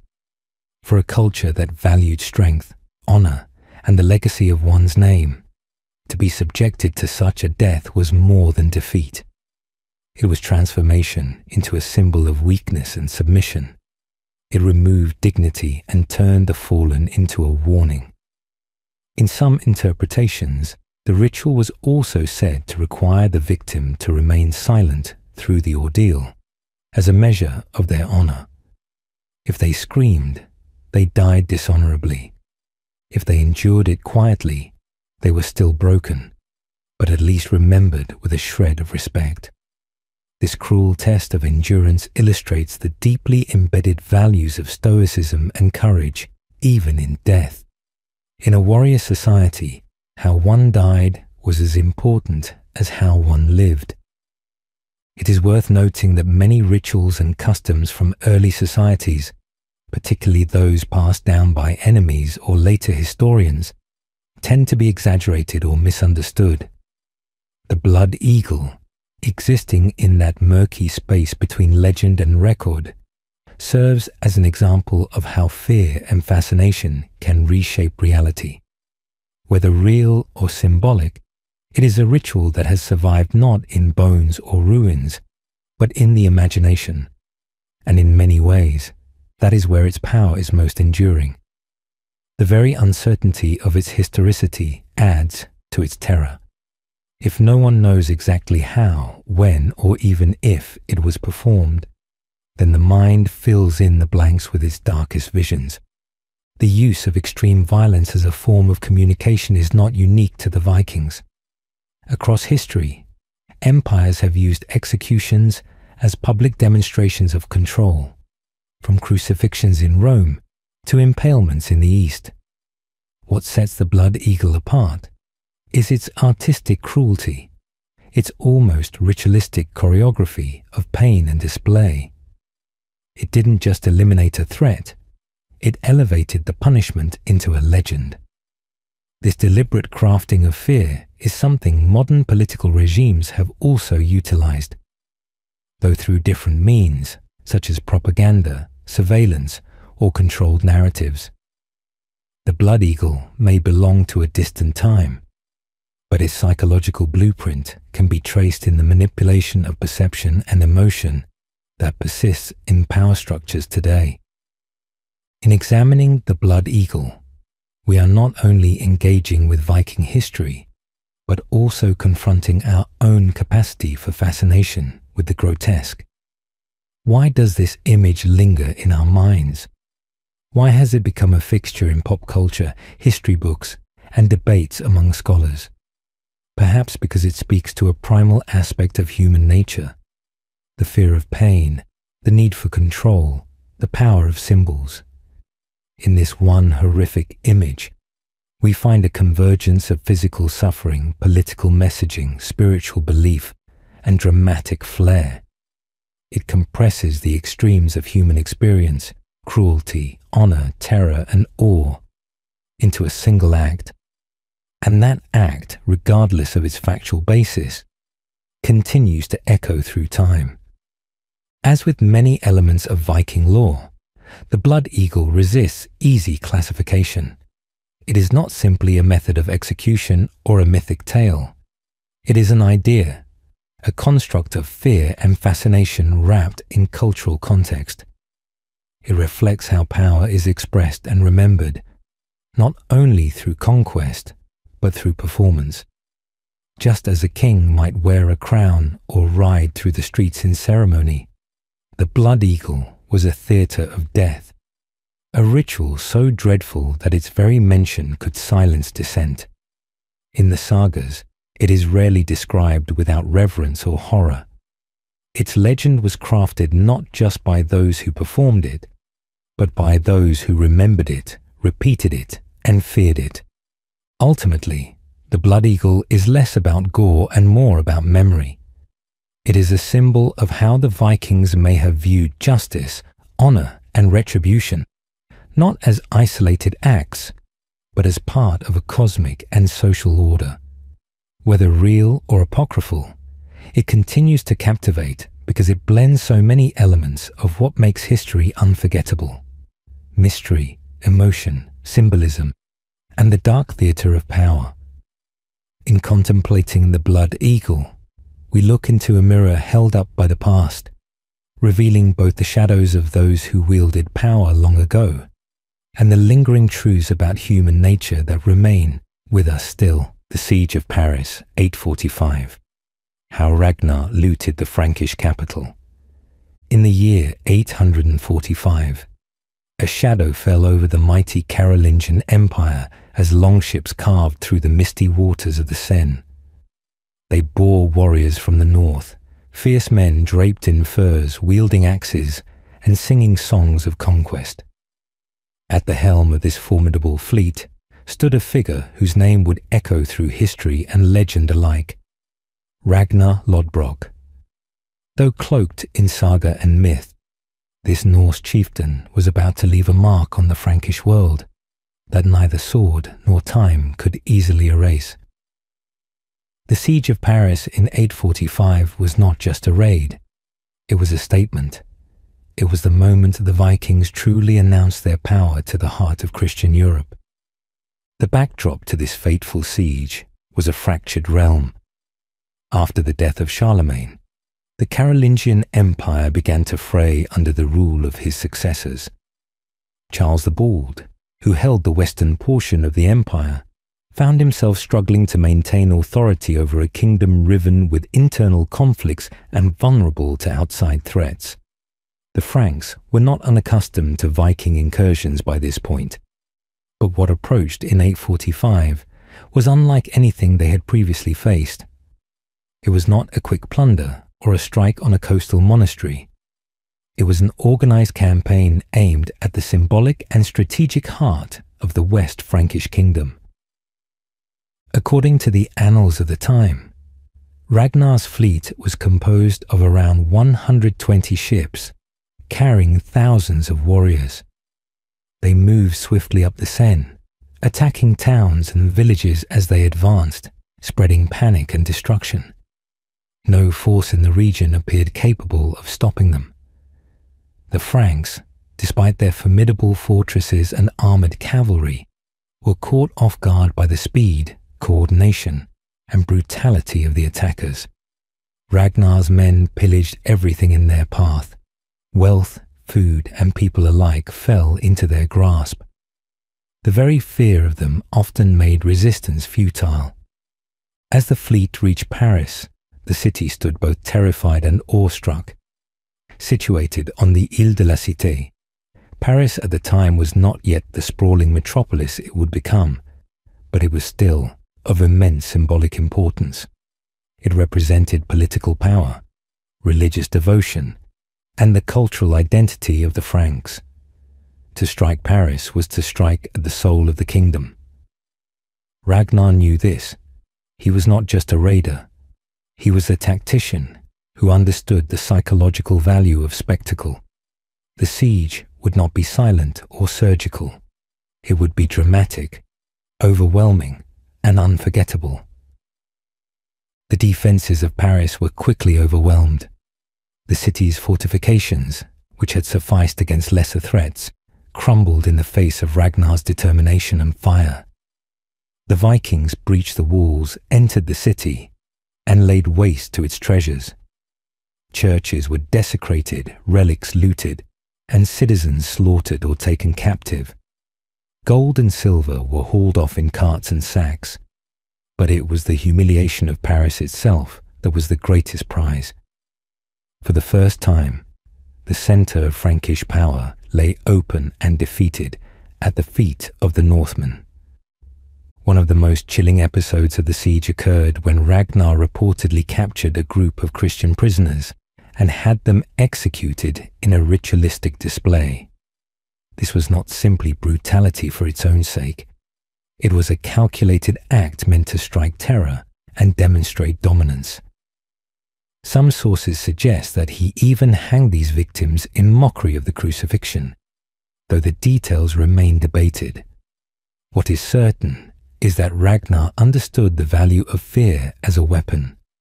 To rule through terror was, in his view, just as effective as ruling through strength.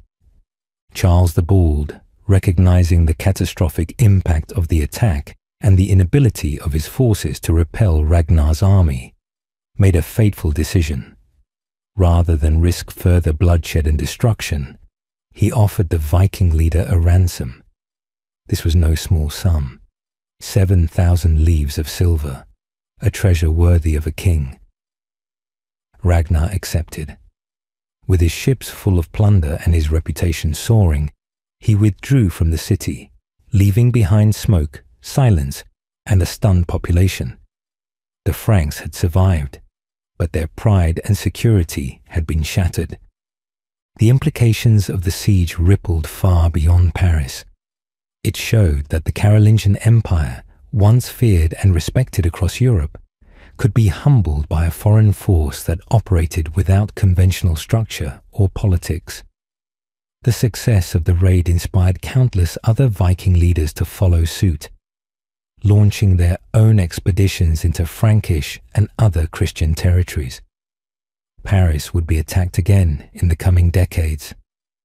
But it was Ragnar who set the precedent. He had proven that even the most sacred and fortified cities were not beyond reach.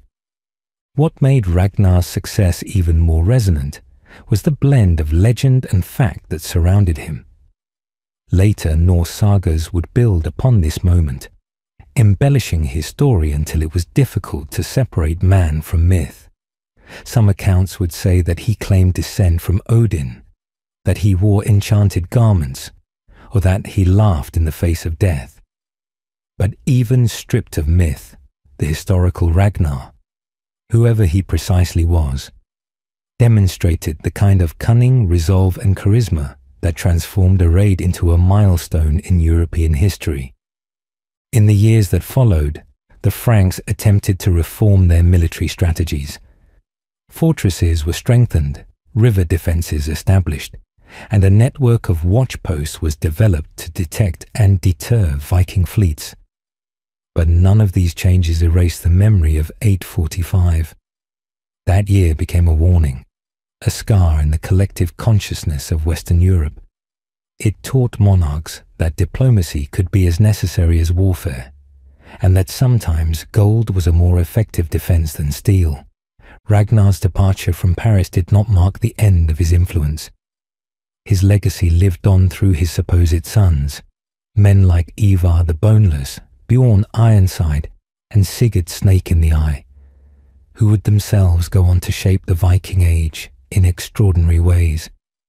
Whether or not they were truly his children remains debated, but the stories surrounding them solidified Ragnar's place at the heart of Norse tradition. The siege of Paris became part of a larger narrative of defiance, ambition, and transformation. A reminder that even the mighty could fall when challenged by vision and force. The Frankish clergy viewed the attack as divine punishment, a judgment for the sins of the people and the corruption within the church. Chronicles of the time are filled with appeals to God for protection and forgiveness, illustrating how deeply the raid shook the religious foundations of the kingdom. It wasn't just a political crisis, it was a spiritual reckoning. Monks wrote in despair, nobles prayed in fear, and peasants whispered of omens in the sky. Ragnar had not only seized a city, he had disrupted a world view. Over time, the siege gained a mythic quality. It was retold in songs, etched into chronicles, and whispered in fearsome tales along the Rhine and the Seine. Even centuries later, it would be cited as a pivotal moment in the clash between the Christian kingdoms of Europe and the pagan warriors of the north. Ragnar became a figure larger than life, representing both the terror and the allure of the Viking Age. He stood as a symbol of chaos, but also of daring, an invader who dared to do what others only dreamed of. For Charles the Bald, the siege was both a humiliation and a lesson. Though he remained in power, his reign was forever marred by the decision to pay off the invaders. Some viewed it as a wise move to save lives. Others saw it as weakness that invited further attacks. Either way, the precedent had been set. Europe would learn that the price of peace could be measured in silver, and that the ambitions of distant men could echo through the walls of even the strongest cities. In the end, the siege of Paris in 845 was not just a moment of conquest, it was a transformation of European history. It showed the world that the Viking threat was not fleeting, and that the Northmen were not content to raid and vanish. They sought more: wealth, power, and glory. Ragnar's triumph became the spark that ignited a new era of Norse dominance, reshaping politics, warfare, and culture across the continent. It remains to this day a testament to the cunning of one leader and the vulnerability of even the most powerful civilizations. Viking settlements in Greenland and Vinland. Did they reach America? The story of the Viking settlements in Greenland and Vinland is one of exploration, endurance, and mystery. It stretches across the icy seas of the North Atlantic and ventures into territories far beyond the edges of the known medieval world. While the sagas of Norse explorers often walk the line between myth and fact, archaeological and historical evidence confirms that the Vikings were among the first Europeans to set foot on the North American continent, centuries before other well-known explorers would follow.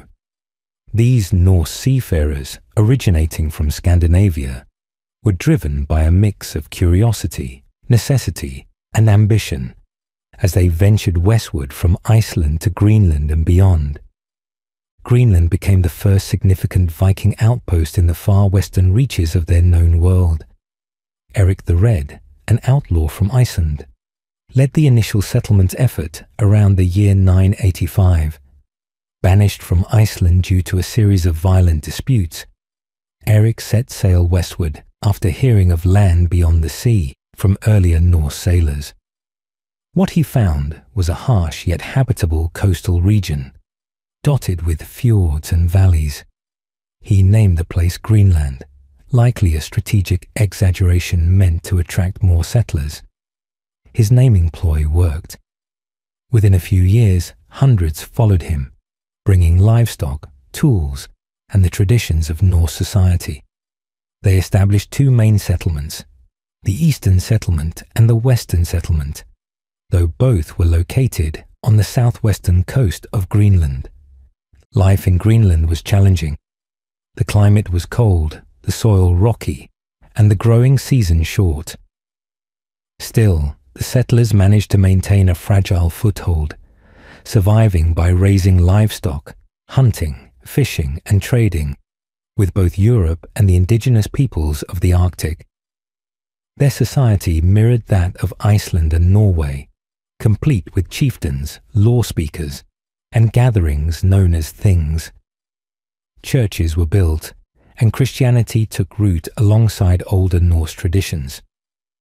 Artifacts from these settlements show a people skilled in boat building, ironworking, and weaving, an industrious community holding on to civilization in a remote and unforgiving environment.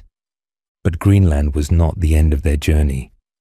The Norse thirst for new land and resources pushed them even further west, and the sagas recount tales of a place called Vinland, a land rich in timber, pastures, and wild grapes. Around the year 1000, Leif Erikson, the son of Eric the Red, set out from Greenland and reached what is believed to be the coast of North America. His journey, documented in the Saga of the Greenlanders and the Saga of Eric the Red, tells of a journey that led them to lands beyond Greenland, where the climate was milder and the natural resources abundant. The Norse described three distinct areas: Helluland, Markland, and Vinland. Helluland, likely Baffin Island, was cold and rocky. Markland, probably Labrador, was forested and more promising. Vinland, whose exact location remains debated, was described as lush and fertile, with wild grapes and salmon in abundance. Most scholars associate Vinland with the region around Newfoundland, and the archaeological site at Lanceau Meadows provides tangible proof.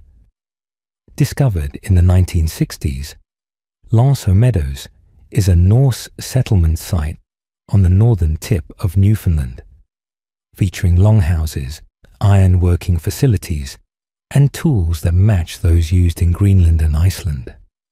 This discovery confirmed that the Vikings did indeed reach North America, establishing a base camp at least 500 years before Columbus set sail.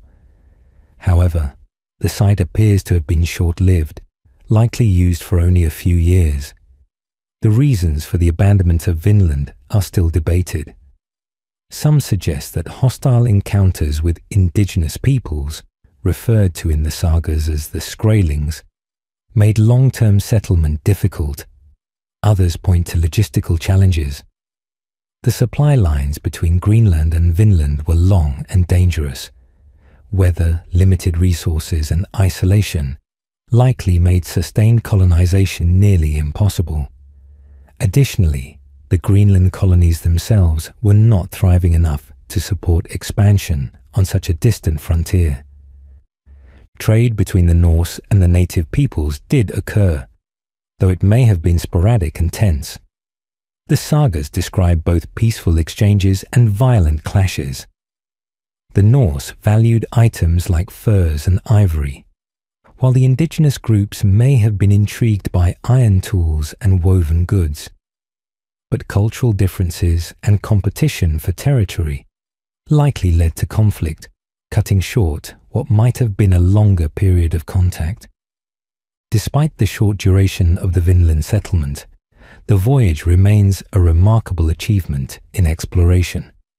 The Viking navigators relied on sunstones, primitive compasses, and an intimate understanding of the sea, weather patterns, and landmarks. Their longships were marvels of engineering, swift and sturdy enough to handle treacherous ocean crossings. The journeys required courage and resilience, as the routes crossed some of the most dangerous waters in the world. Back in Greenland, the settlements persisted for several centuries, but their decline began in the 14th century. Climate change, specifically the onset of the Little Ice Age, made farming increasingly difficult. Trade with Europe dwindled, and isolation deepened. By the 15th century, the Western settlement had vanished, and the Eastern settlement followed soon after. When later European explorers arrived in Greenland, they found only ruins and Inuit communities. The Norse presence had faded, leaving behind a mystery and a few scattered remnants of their time on the edge of the world. The legacy of the Viking voyages to Greenland and Vinland lies not just in the stones and artifacts they left behind, but in what they proved possible.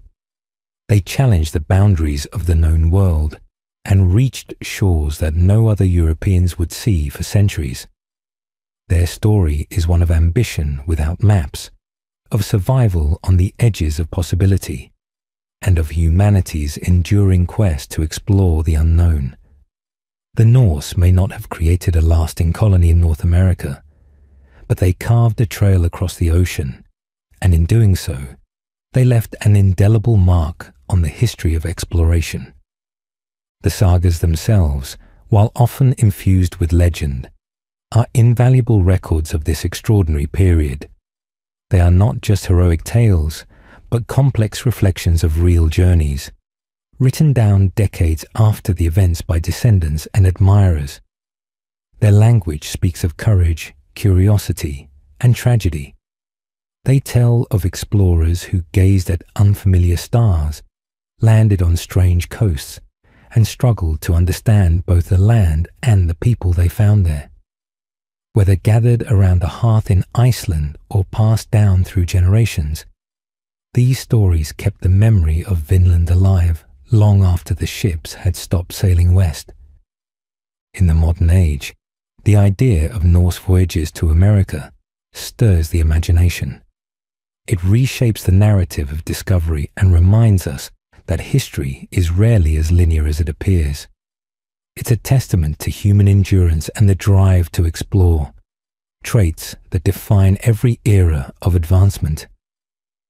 the Viking presence in Greenland and their brief reach into Vinland are not just historical footnotes. They are chapters in the greater saga of human exploration, of setting sail into the unknown, and of trying to make a home in the farthest corners of the earth. Today, the story continues to inspire.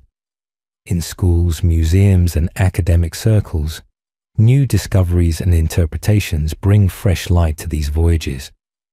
Archaeologists continue to search for other Norse sites in North America, hoping to find further proof of contact and perhaps more extensive settlements. Each artifact unearthed brings us closer to understanding the true extent of Viking exploration. And as our knowledge grows, so too does our respect for the Norse who dared to venture so far from home, not just to raid or trade, but to settle, explore, and dream. Even as historians and archaeologists piece together the fragmented evidence of Norse expansion, one undeniable truth emerges. The Vikings were remarkable maritime pioneers who challenged the limits of what was thought possible in their time. Their settlements in Greenland represent one of the most remote colonial efforts in medieval Europe, and their fleeting presence in Vinland underscores a willingness to adapt to unknown lands despite overwhelming odds. The sheer distance between Scandinavia and the North American coast reveals not only navigational skill, but also a psychological leap, a willingness to believe that new worlds could be found across the sea. It is also important to consider the cultural memory of these voyages. While the physical presence of the Norse in North America may have been brief, their impact endured in the oral traditions passed down through generations. These stories became part of the Norse identity, shaping how later communities understood their own capabilities and relationship with the sea. The sagas, while written much later, were more than entertainment. They preserved a sense of legacy and maritime achievement that would echo across centuries. Modern scientific advancements continue to refine our understanding. Through techniques like radiocarbon dating, genetic studies, and satellite imagery, researchers are uncovering new data that may point to more extensive Norse activity than previously believed. Each year, new soil samples and recovered objects suggest that the Norse may have explored farther and interacted with native populations more frequently than once assumed.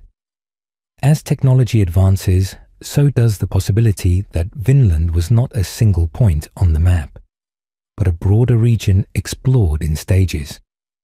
In this ongoing journey to decode the Viking past, one thing remains clear. Their spirit of exploration has never truly faded. Harald Bluetooth and the birth of a unified Denmark. In the midst of the Viking Age, amid the shifting allegiances and fractured chieftaincies of the Scandinavian world, a powerful ruler emerged who would reshape the identity of Denmark and leave behind a legacy still whispered in the modern world, not through war alone, but through the forging of unity.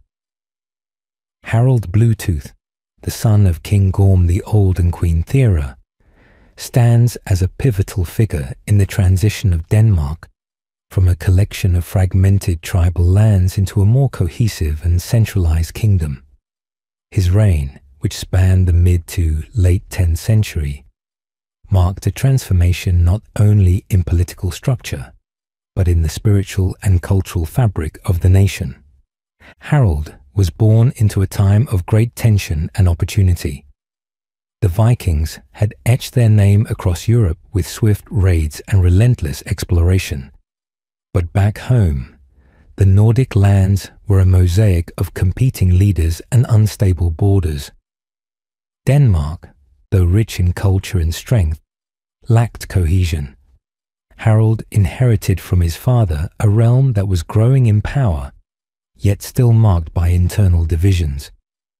What set Harald apart from many of his contemporaries was not only his ambition, but his understanding that true power lay not just in conquest, but in consolidation. He became king after the death of his father, and one of his earliest and most defining achievements was the unification of Denmark under a central authority. This was no small feat. Unification required more than military strength. It demanded diplomacy, vision, and a firm grasp on the tools of legitimacy. Harald's rule saw the tightening of royal control over disparate territories, the standardization of royal symbols, and the enhancement of fortifications across the land. With a strategic mind and a careful hand, Harald managed to weave the previously independent regions into a single fabric, held together by common laws, shared protection, and a growing sense of identity. Among the most significant aspects of Harald's reign was his adoption and promotion of Christianity. Though earlier rulers had flirted with the new faith for political advantage, Harald made it a cornerstone of his kingship. The reasons for this shift were complex. The rising power of the Holy Roman Empire and the encroaching influence of Christian Europe put pressure on northern rulers to adapt or be left isolated. Harald's decision to embrace Christianity was both a strategic alliance with the broader European powers and a bold cultural shift that helped to align Denmark with the future rather than the past. He commissioned the construction of churches, supported missionary activity, and declared his own baptism as a sign of his commitment to the new faith. Yet Harald did not abandon the traditions of his ancestors. He understood that his people still revered their gods, their stories, and their symbols. Rather than tearing down the old to make way for the new, he sought a synthesis. In the grand runestones he erected, most notably the Jelling Stone, he crafted a message that honored his parents, celebrated his unification of the Danes, and declared his role in bringing Christianity to the land. These stones, etched with runes and richly adorned with Norse artistry, served as both public monument and political declaration. They stood as a bridge between the pagan past and the Christian present, a message to his people and to history that Denmark had entered a new era. Harald's reign was also marked by architectural and military innovation. Across Denmark, he commissioned the construction of formidable ring fortresses, circular fortifications with meticulously designed ramparts and radial streets. These were not just military bases. They were symbols of centralized power, organized rule, and a new Danish identity. Their precision and scale suggested not just a warrior king, but an administrator with a vision of unity and order. The very layout of these fortresses reflected a mind attuned to both defense and governance, and their presence helped to project royal authority deep into the countryside. Despite these successes, Harald's later years were troubled. His efforts to extend influence into Norway and to maintain power in an increasingly complex political landscape eventually led to conflicts. Perhaps the most painful blow came from within his own family. His son, Sweyn Forkbeard, would rise in rebellion against him. The reasons remain the subject of much debate. Some speak of religious tensions, others of ambition, or a clash of ideals. But what is clear is that Harald, who had worked so hard to unite his realm, faced betrayal from within. Sweyn's rebellion succeeded, and Harald was wounded in battle, eventually dying around the year 986. Yet even in this bitter ending, Harald's legacy endured. His accomplishments had already laid the foundations of a Danish kingdom that would persist and evolve for centuries. He had moved the seat of power from the hands of warring tribes to a more centralized monarchy. He had brought Denmark into the Christian world without wholly erasing its pagan roots. He had etched into stone a vision of unity that would outlive his reign. And perhaps most astonishingly, He had left behind a name that, centuries later, would find new life in the language of technology. The modern wireless communication technology known as Bluetooth was named after Harald, a fitting tribute to a man who connected and unified. Just as Bluetooth technology links devices across short distances, Harald connected regions and peoples into a larger whole. The logo of Bluetooth even combines the runic initials of his name, H and B, into a single symbol, echoing the unifying spirit that defined his rule. Harald Bluetooth's story is one of transformation. He was not the first warrior to rule, nor the first leader to convert to Christianity, but he was among the few who managed to wield both sword and symbol with equal effectiveness. His was a reign that reached beyond the battlefield, into the hearts of a people and the bones of a kingdom. Through stone and story, belief and ambition, he carved out a Denmark that was no longer just a land, but a nation. The Denmark Harald shaped was not born overnight. It emerged from years of calculated choices, patient governance, and moments of daring. His ability to navigate both external threats and internal strife demonstrated a rare blend of strength and subtlety. While his later years may have ended in conflict, the impact of his leadership reached far beyond the borders of his own generation. Through Harald's reign, we glimpse the evolution of power in the early medieval North, where once might alone decided the fate of a leader. Increasingly, it was legitimacy, faith, and legacy that mattered. Harald understood this. His embrace of the Christian faith, while pragmatic, also signaled a broader understanding of rule. He saw that lasting authority required more than fear. It needed structure, shared values, and the narrative of destiny. Harald Bluetooth stood at the crossroads of worlds, the pagan and the Christian, the tribal and the royal, the oral and the written. He harnessed the energies of a transforming age and channeled them into the birth of a kingdom. It is no exaggeration to say that without his vision and his actions, Denmark might have remained a land of fractured lords, vulnerable to outside domination or internal decay. Instead, under his rule, Denmark took a step forward into history, not just as a realm of warriors and seafarers, but as a nation. In uniting his people, in bridging the old beliefs with new convictions, and in inscribing his message upon stone for generations to read, Harald Bluetooth gave his country a foundation far stronger than any fortress. He gave it identity. And centuries later, when his name is invoked in digital technology, it is not only as a nod to the past but a recognition of what he truly achieved. A connection between people, between beliefs, between eras. Harald Bluetooth may have ruled with sword and cross, but his truest legacy lies in the unity he forged, one that turned clans into a kingdom and stories into history. The Christianization of the Vikings, betrayal or evolution. When the first whispers of Christianity reached the icy shores of Scandinavia, the Norse world stood at a crossroads.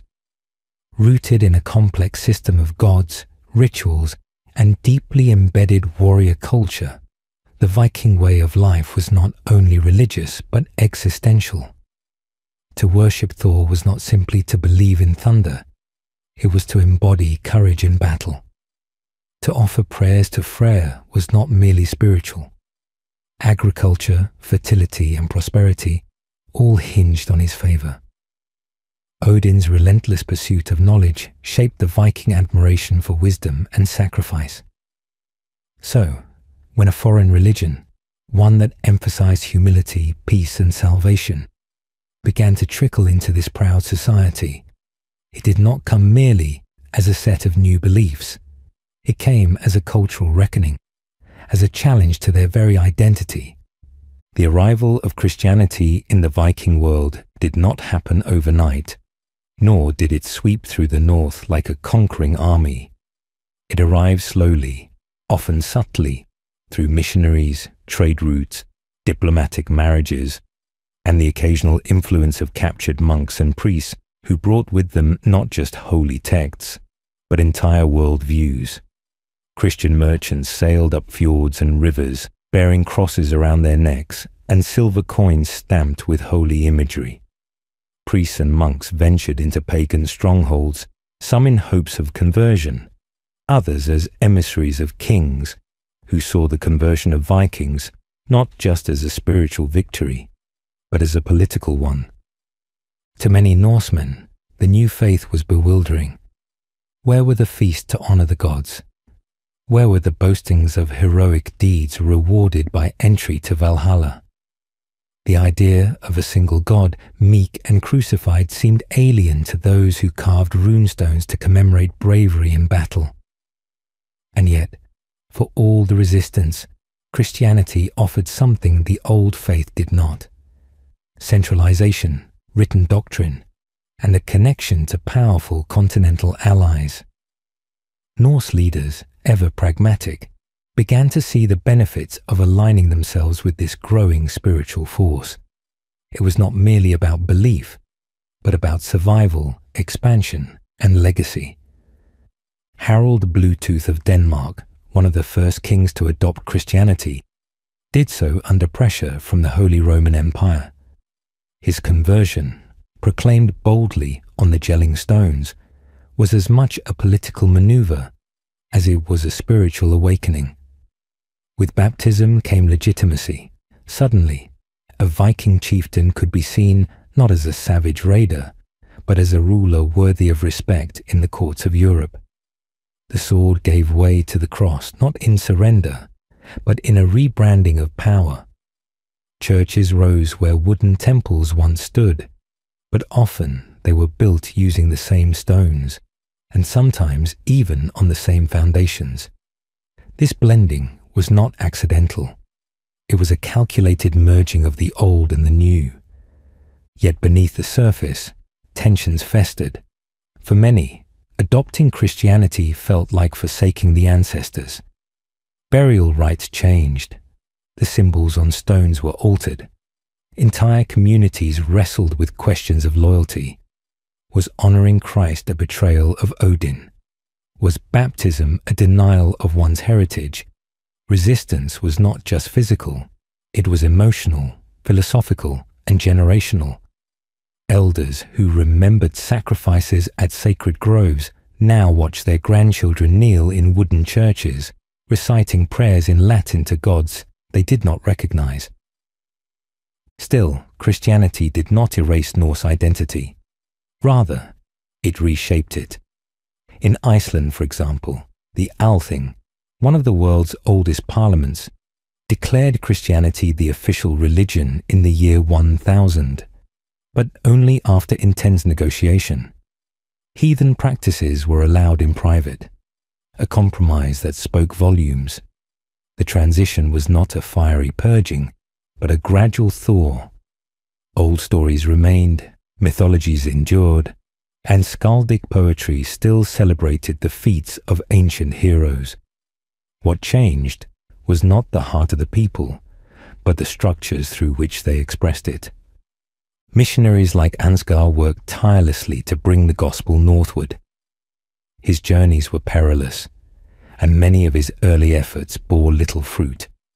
Yet over time, the persistence of these messengers laid the groundwork for a deeper transformation. They came not just with scriptures, but with knowledge of literacy, of art, of medicine, and of law. Monasteries became centers of learning, preserving texts, and creating new ones. The written word began to replace the oral tradition, not to silence it, but to amplify it. For the first time, the Norse voice was captured in parchment, forever changing how their legacy would be remembered. For warriors used to defining themselves through conquest and raiding, the Christian ethos of forgiveness and meekness was at odds with everything they had known, yet even within the gospel. they found reflections of familiar strength. Tales of martyrdom, endurance through suffering, and the promise of eternal reward. Saints became the new heroes, churches the new longhouses of communal gathering.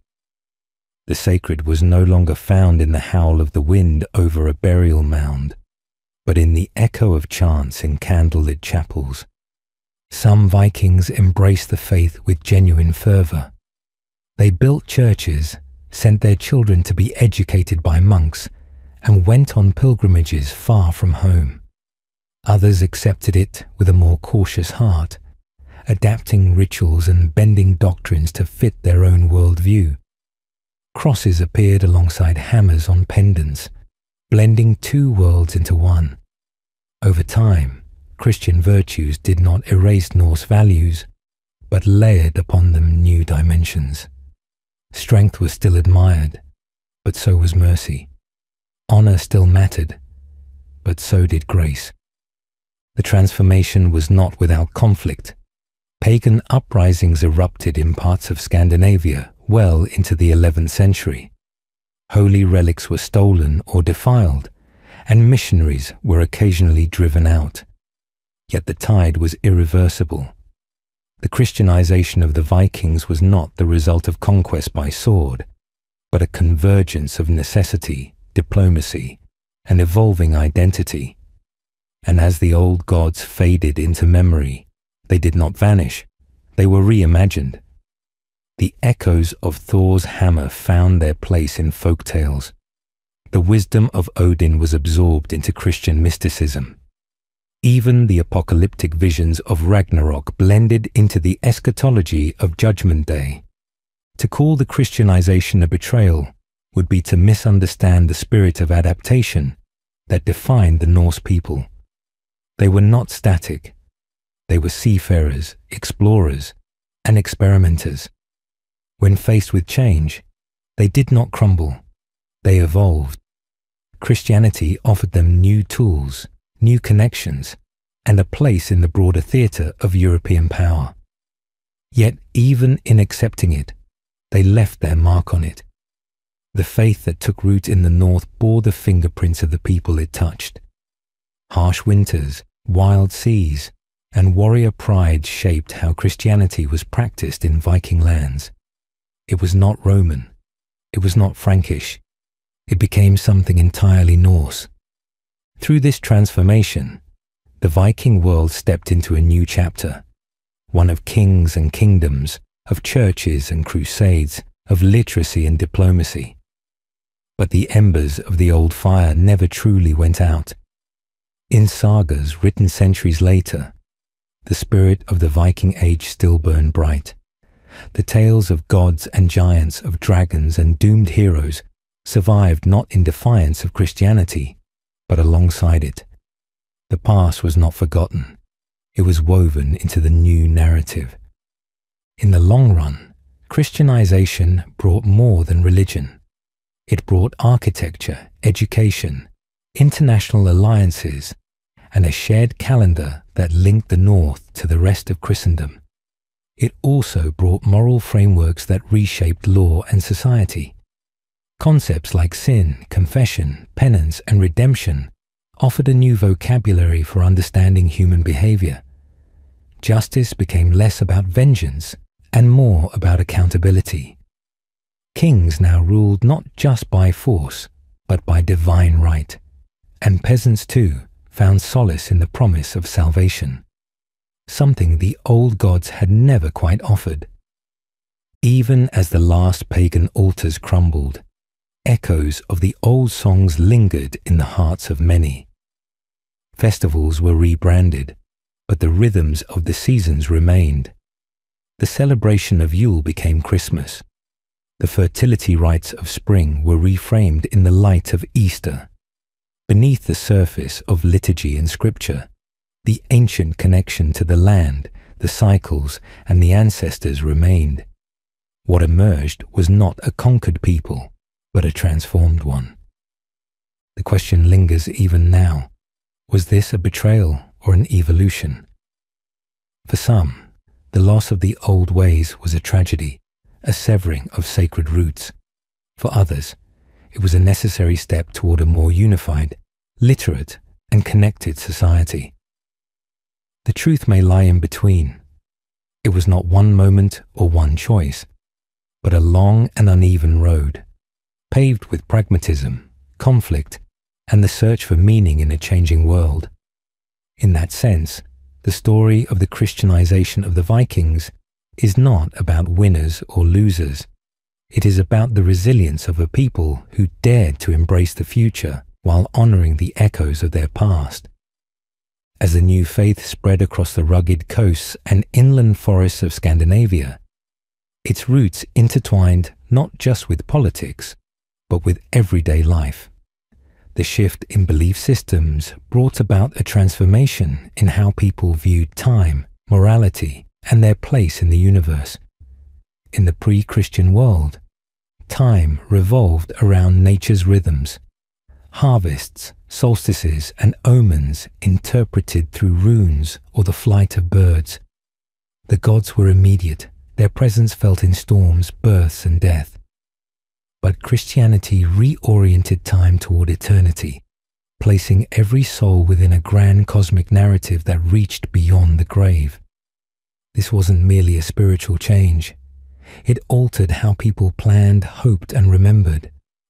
Burial practices reflected this shift more visibly than perhaps any other cultural element. Where once graves held weapons, food, and personal items to accompany the dead to Valhalla, or another afterlife, Christian burials emphasized humility. Simple wooden crosses replaced runestones. Bodies faced east in anticipation of resurrection. These changes weren't just imposed by church law. They slowly filtered into communities through local leaders and religious figures who learned to present Christian ideals not as replacements, but as fulfillments of older values. Stories of saints who braved death for their beliefs resonated with warriors who admired sacrifice. Martyrdom was not weakness, it was a battle of faith. The architecture of belief, too, underwent dramatic changes. Norse temples, once carved with dragons and beasts, gave way to chapels of timber and stone. Yet the builders, still rooted in their native artistry, incorporated familiar patterns into these Christian structures. Roofs bore the steep pitch of stave temples, and carvings of animals found their way into pews and door frames. Faith expressed through wood and stone preserved echoes of the past, even as it embraced a new spiritual language. Christianity might have come from foreign lands, but once planted in the north, it grew with a uniquely Scandinavian shape. Literacy, an essential tool of the Christian world, became a gateway to influence.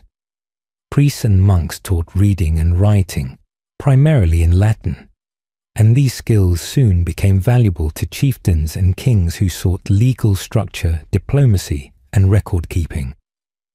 The oral sagas, passed from generation to generation by memory, began to be written down. In doing so, the Vikings preserved not only their heroic tales, but also their evolving worldview. What had once been spoken beside fires in longhouses now found permanence on vellum and parchment. Through this process, the Norse identity was not erased, it was codified. Trade and travel also accelerated the cultural shift. As Christianized Norsemen ventured to other kingdoms, they gained access to broader networks of commerce. Christian ports opened their gates more readily to fellow believers. Pilgrimages to distant holy sites became both spiritual quests and opportunities to forge alliances. Vikings who once journeyed for plunder now traveled for penance, for learning, or to bring back sacred relics. These journeys redefined the image of the Norse abroad, from fearsome invaders to pious pilgrims. Over time, this reputational shift affected how other nations dealt with Scandinavia. Even warfare, a central pillar of Norse society, began to change under Christian influence. Though violence did not vanish, its justification took new forms. Holy wars sanctioned by the Church replaced raids done in the name of glory or vengeance. Knights emerged with codes of conduct shaped by Christian ethics, and battle became intertwined with notions of divine approval. This fusion of martial tradition and spiritual cause offered Norse warriors a new framework to operate within, a moral scaffolding that lent sanctity to conquest and purpose to discipline. The role of women also underwent subtle redefinition. Under pagan customs, women often held respected positions as seeresses, priestesses, or landowners. With Christianity came new expectations: modesty, piety, and subservience, but also new protections. Marriage took on sacramental weight, and widows, through the Church, could inherit lands or live in religious communities. The Virgin Mary, revered throughout Christendom, offered a spiritual figure who echoed the strength and grace of female deities once worshipped. Though not all transitions were smooth, women found ways to reinterpret their roles within the new spiritual landscape. Resistance, however, did not disappear. In remote villages, especially in the far north, ancient rites continued in secret. Sacred groves remained tended, and animal sacrifices were offered far from the eyes of clergy. This quiet persistence of old customs revealed not defiance, but a deep emotional attachment to ancestral ways. The elders who performed these rituals saw them as acts of remembrance, not rebellion. Over time, even these remnants faded, not by force, but by generational distance. Children raised in Christian households no longer remembered the chants of old. Memory gave way to myth. Art and music also bore witness to the cultural evolution. Christian hymns, imported from the continent, blended with traditional melodies to form new liturgical chants. Manuscript illuminations began to feature northern motifs, interlocking beasts, knotted designs, and icy landscapes that captured the essence of the region. Through such expressions, the sacred found a new visual and auditory language, deeply rooted in local imagination. Art became a bridge, not a barrier, between worlds. In cities like Trondheim and Uppsala, once centers of pagan worship, towering cathedrals rose as testaments to the new era. Pilgrims gathered in their shadow, kneeling where once offerings were made to the old gods. Yet even within these structures, the past was not forgotten. Stone masons carved runes into the foundations. Bells were cast using metal once used for swords. The transformation was profound, but it was not a severance. It was a layering, one culture enfolding another, not erasing but evolving. The influence of Christianity on law and governance was equally profound. Kings began to rule with divine legitimacy, bolstered by church endorsement.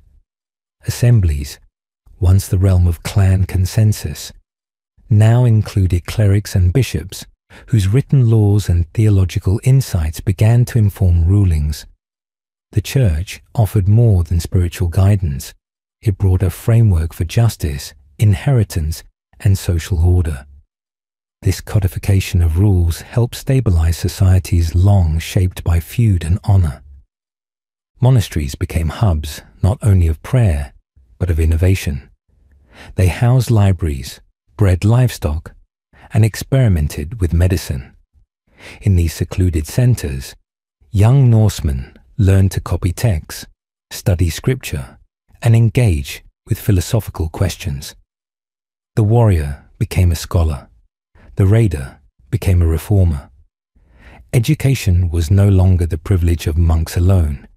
Over time, it extended to nobles, clerks, and even merchants who needed to navigate the expanding world. Perhaps most surprisingly, the adoption of Christianity helped to unify the disparate regions of the north. Where once loyalties lay with family clans or local chieftains, the Church introduced a sense of collective belonging. Baptism linked individuals to a universal body. Seasonal festivals synchronized communities. A shared calendar marked feasts, fasts, and sacred days, anchoring lives in a common rhythm. What had been a fragmented cultural map began to take the shape of a coherent whole. Despite this transformation, the spirit of the Viking Age endured. It echoed in the independent character of Scandinavian Christianity, less hierarchical, more grounded in community. The Lutheran Reformation centuries later would find particularly fertile soil in these lands, suggesting that the seeds of spiritual independence had been planted long before. The blend of strength and spirituality, of tradition and transition, gave the North a distinct identity within the broader Christian world. In modern times, scholars continue to debate whether the Christianization of the Vikings was a loss or a gain, a conquest or an adaptation. But perhaps these binaries miss the essence of what truly happened. The Norse people did not simply bow to a foreign faith. They reshaped it, lived it on their own terms, and in doing so, helped to define a northern Christian identity that would influence the world for centuries. From illuminated manuscripts to the enduring sagas, their legacy is not one of disappearance, but of transformation. Through this long and complex journey, what remains undeniable is the resilience of the Viking spirit. Whether carving runes or ringing church bells, sailing to raid or sailing on pilgrimage, the North retained its hunger for meaning, for glory, and for belonging. Christianity did not extinguish the flame, it redirected it. And in that glow, one sees not a broken people, but a culture reborn through faith, shaped by history, and forever marked by its past. Even after centuries of integration, subtle vestiges of pre-Christian spirituality occasionally surfaced within Christian practice itself.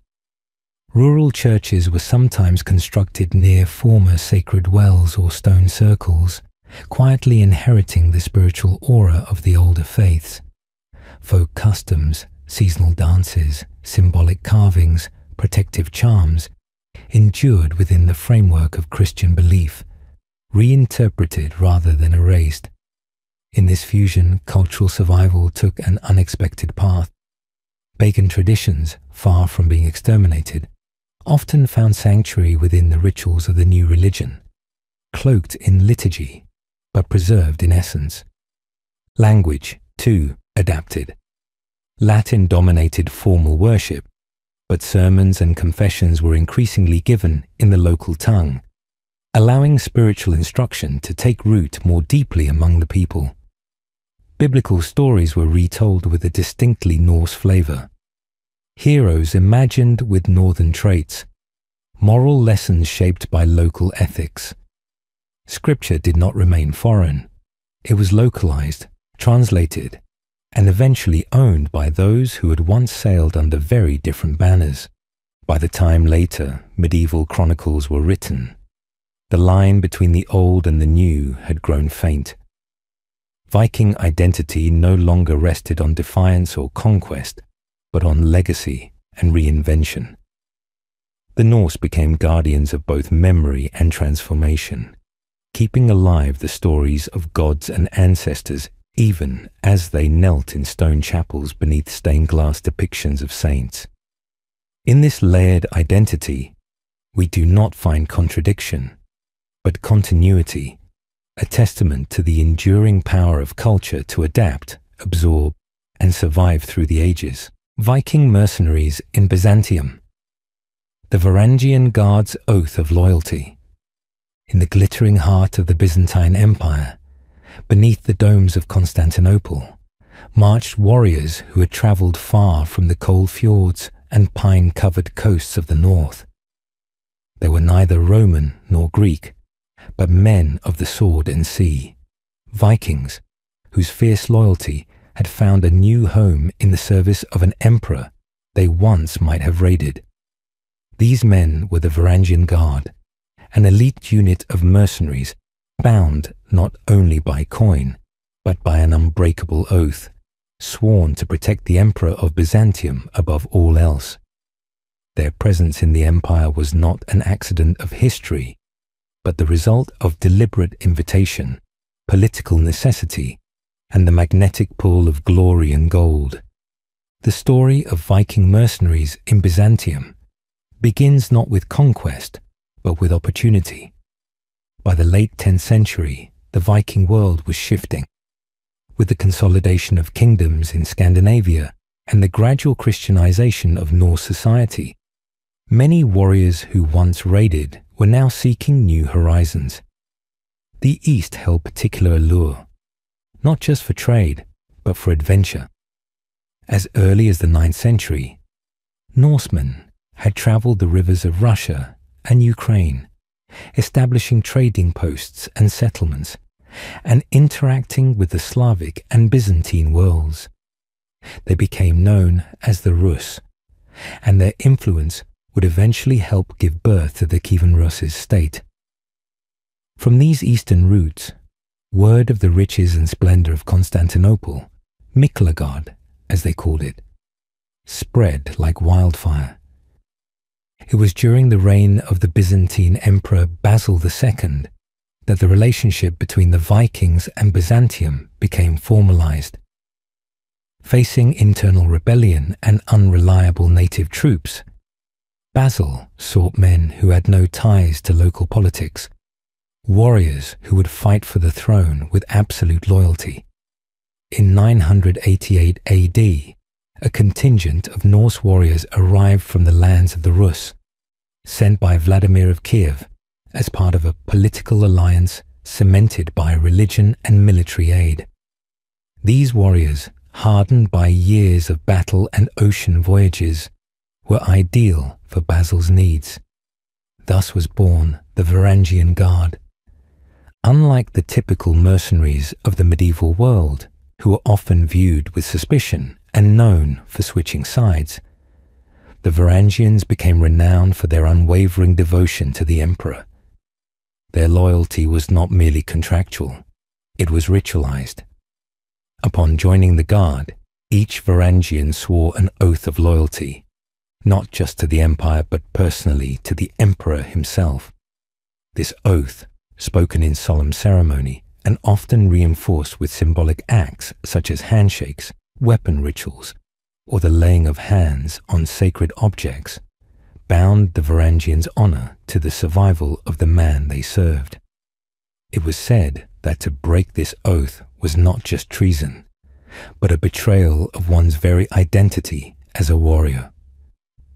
For the Varangians, loyalty was tied deeply to their own cultural values. In the Norse world, oath-taking was sacred. A man's worth was measured not only by his sword arm, but by the strength of his word. To swear loyalty was to place one's life in the hands of another, and to guard that life as if it were your own. This cultural expectation made the Varangians uniquely suited for imperial service. They had no stake in Byzantine court intrigue. Their interests lay in honor, reward, and the fulfillment of their solemn vow. The presence of the Varangians soon became more than a practical military measure. It became a symbol of imperial prestige. Clad in their distinctive attire, often described by chroniclers as being adorned with gold-trimmed armor and carrying great two-handed axes, the Varangian Guard stood out not just in battle but during imperial ceremonies. Their foreignness was an asset. It reminded everyone that the emperor's power extended beyond his borders, and that even the fierce warriors of the north bent the knee before him. When the emperor appeared in public, it was often with the Varangians at his side, their stern faces and silent discipline speaking volumes. They became a fixture of Byzantine pageantry, embodying the might and majesty of the empire. Yet the Varangians were not ornamental. On the battlefield, they earned their reputation through blood and discipline.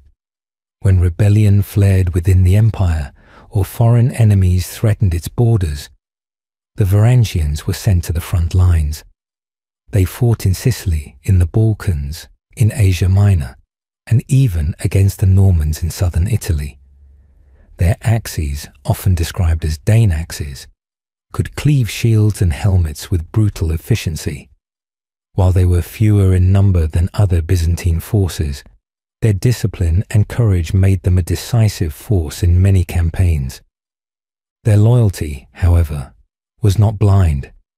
It was given freely and, if violated by betrayal or incompetence, could be withdrawn in fury.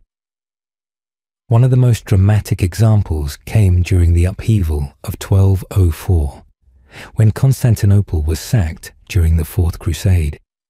Some accounts suggest that Varangian units, feeling abandoned or dishonored, chose to fight to the death rather than surrender.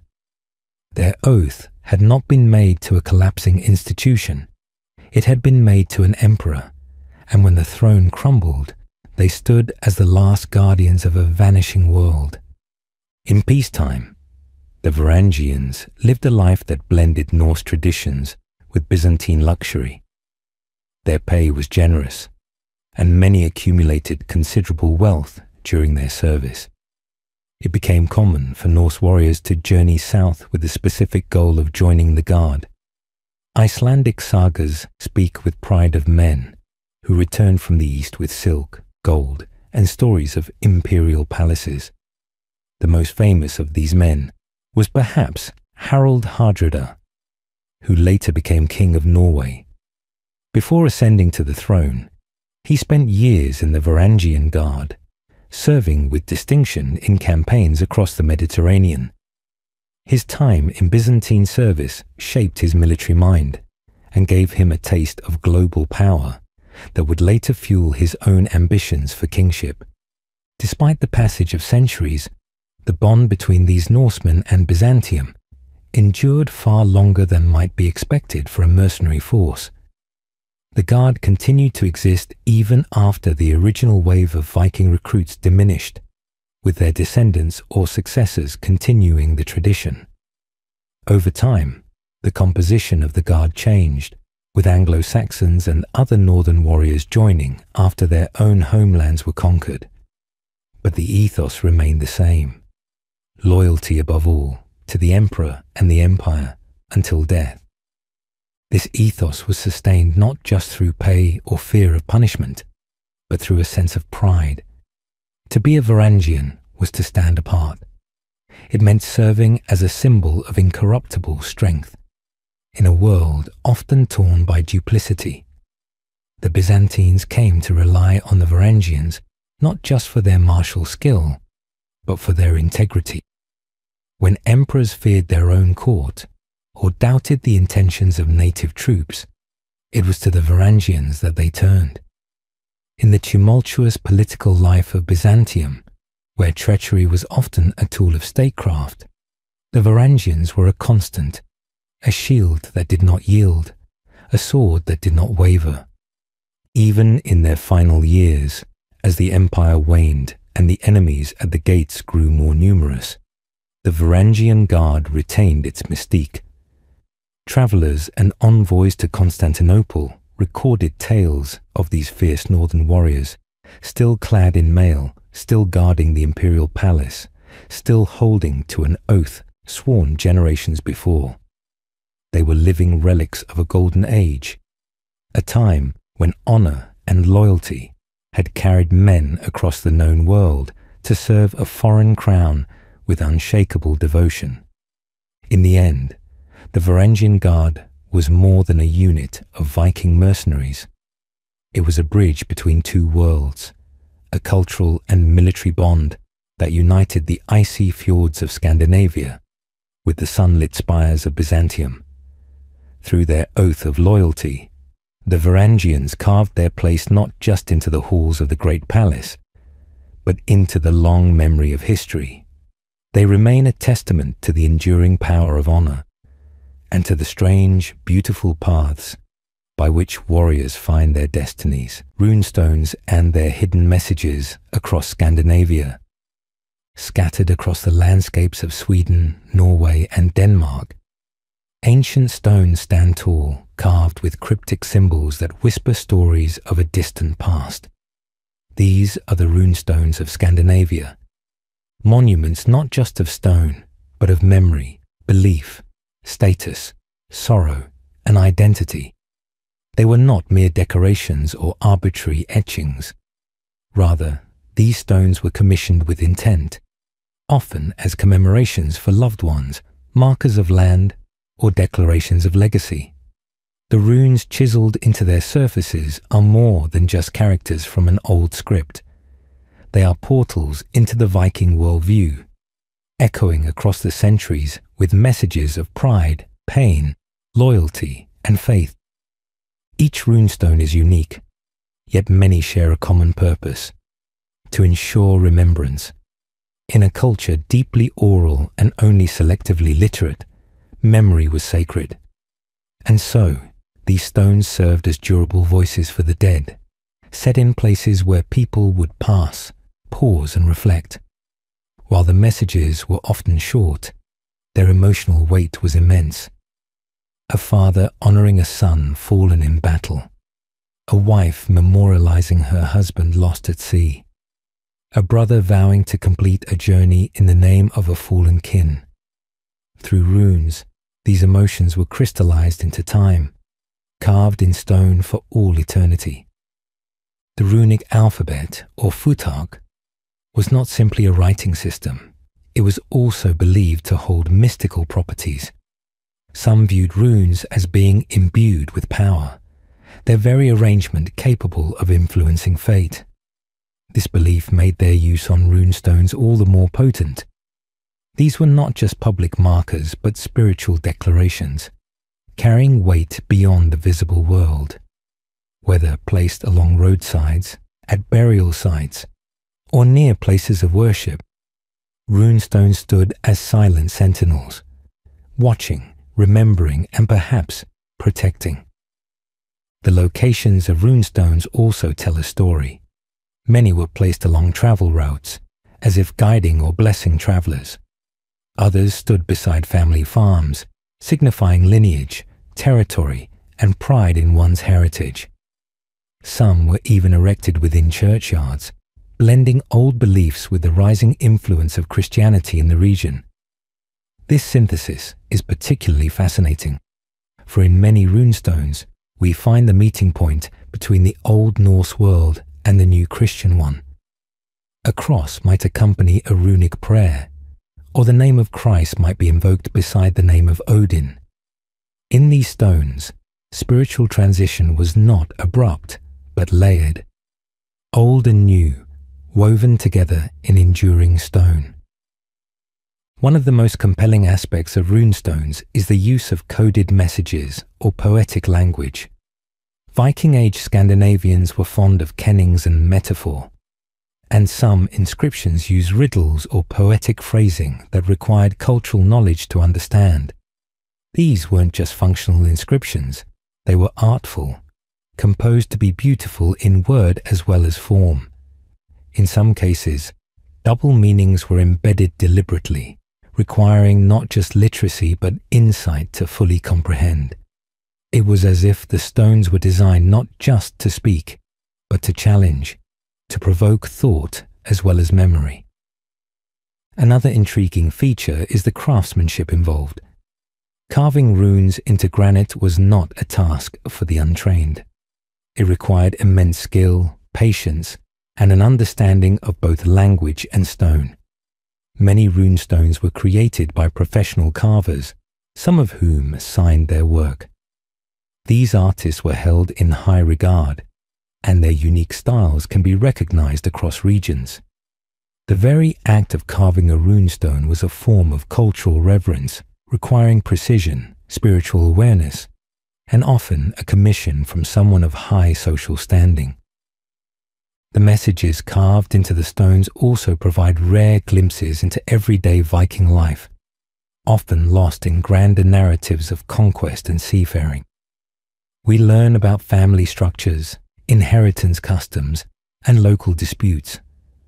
A stone might tell us about a woman who managed her own estate, a subtle but powerful indication of gender roles in Viking society.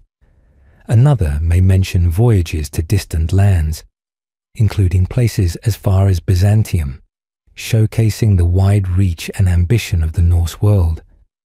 These stones, therefore, are not just local relics.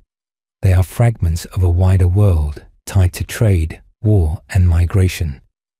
Some of the most famous runestones, like those at Jelling in Denmark or the Rök stone in Sweden, have drawn scholars for centuries. The Jelling stones, commissioned by King Harald Bluetooth, bridge myth and monarchy, proclaiming the king's conversion to Christianity and unification of Denmark. They are as much political propaganda as they are personal memorials. The Rök stone, on the other hand, is longer and more enigmatic, weaving a complex tale of myth and history still not fully understood. Its language dances between worlds, literal and symbolic, offering insights into the mind of its creator and the beliefs of his time. There's also a haunting quality to many runestones. Some hint at tragedies, drownings, betrayals, and lives cut short. They remind us that the Viking world was not all glory and exploration. It was also marked by loss, risk, and sacrifice. In memorializing those who died, the stones gave voice to grief while also anchoring the individual's memory in the landscape. There's an inherent defiance in this, against time, forgetfulness, and oblivion. These were people who wanted to be remembered, and who wished to remember others in stone. Yet even with their age, many runestones remain remarkably well preserved. The climate, the quality of the stone, and the care of generations have kept them legible. Some stand proudly in their original locations, while others have been moved to museums for protection. Modern technology has also enhanced our understanding. Runestones can now be scanned and digitally reconstructed, their texts analyzed and cross-referenced with other finds. Through these efforts, the hidden messages of the past are brought back into the light, helping us to better understand the thoughts, fears, and hopes of those who lived over 1,000 years ago. It is also important to recognize that not all runestones were created with solemn intent. Some were expressions of status, announcing the deeds of a person in life to elevate their name in death. Others hinted at rivalries or claims of inheritance, etched into public view to resolve or provoke dispute. The runestone, then, was not only a memorial, but a social tool, its placement and wording a strategic decision as much as a spiritual or emotional one. These stones were active participants in their communities, shaping how people thought about kinship, honor, and legacy. While many associate the Viking world with violence and raids, the runestones remind us that these were also people of deep feeling and complex identities.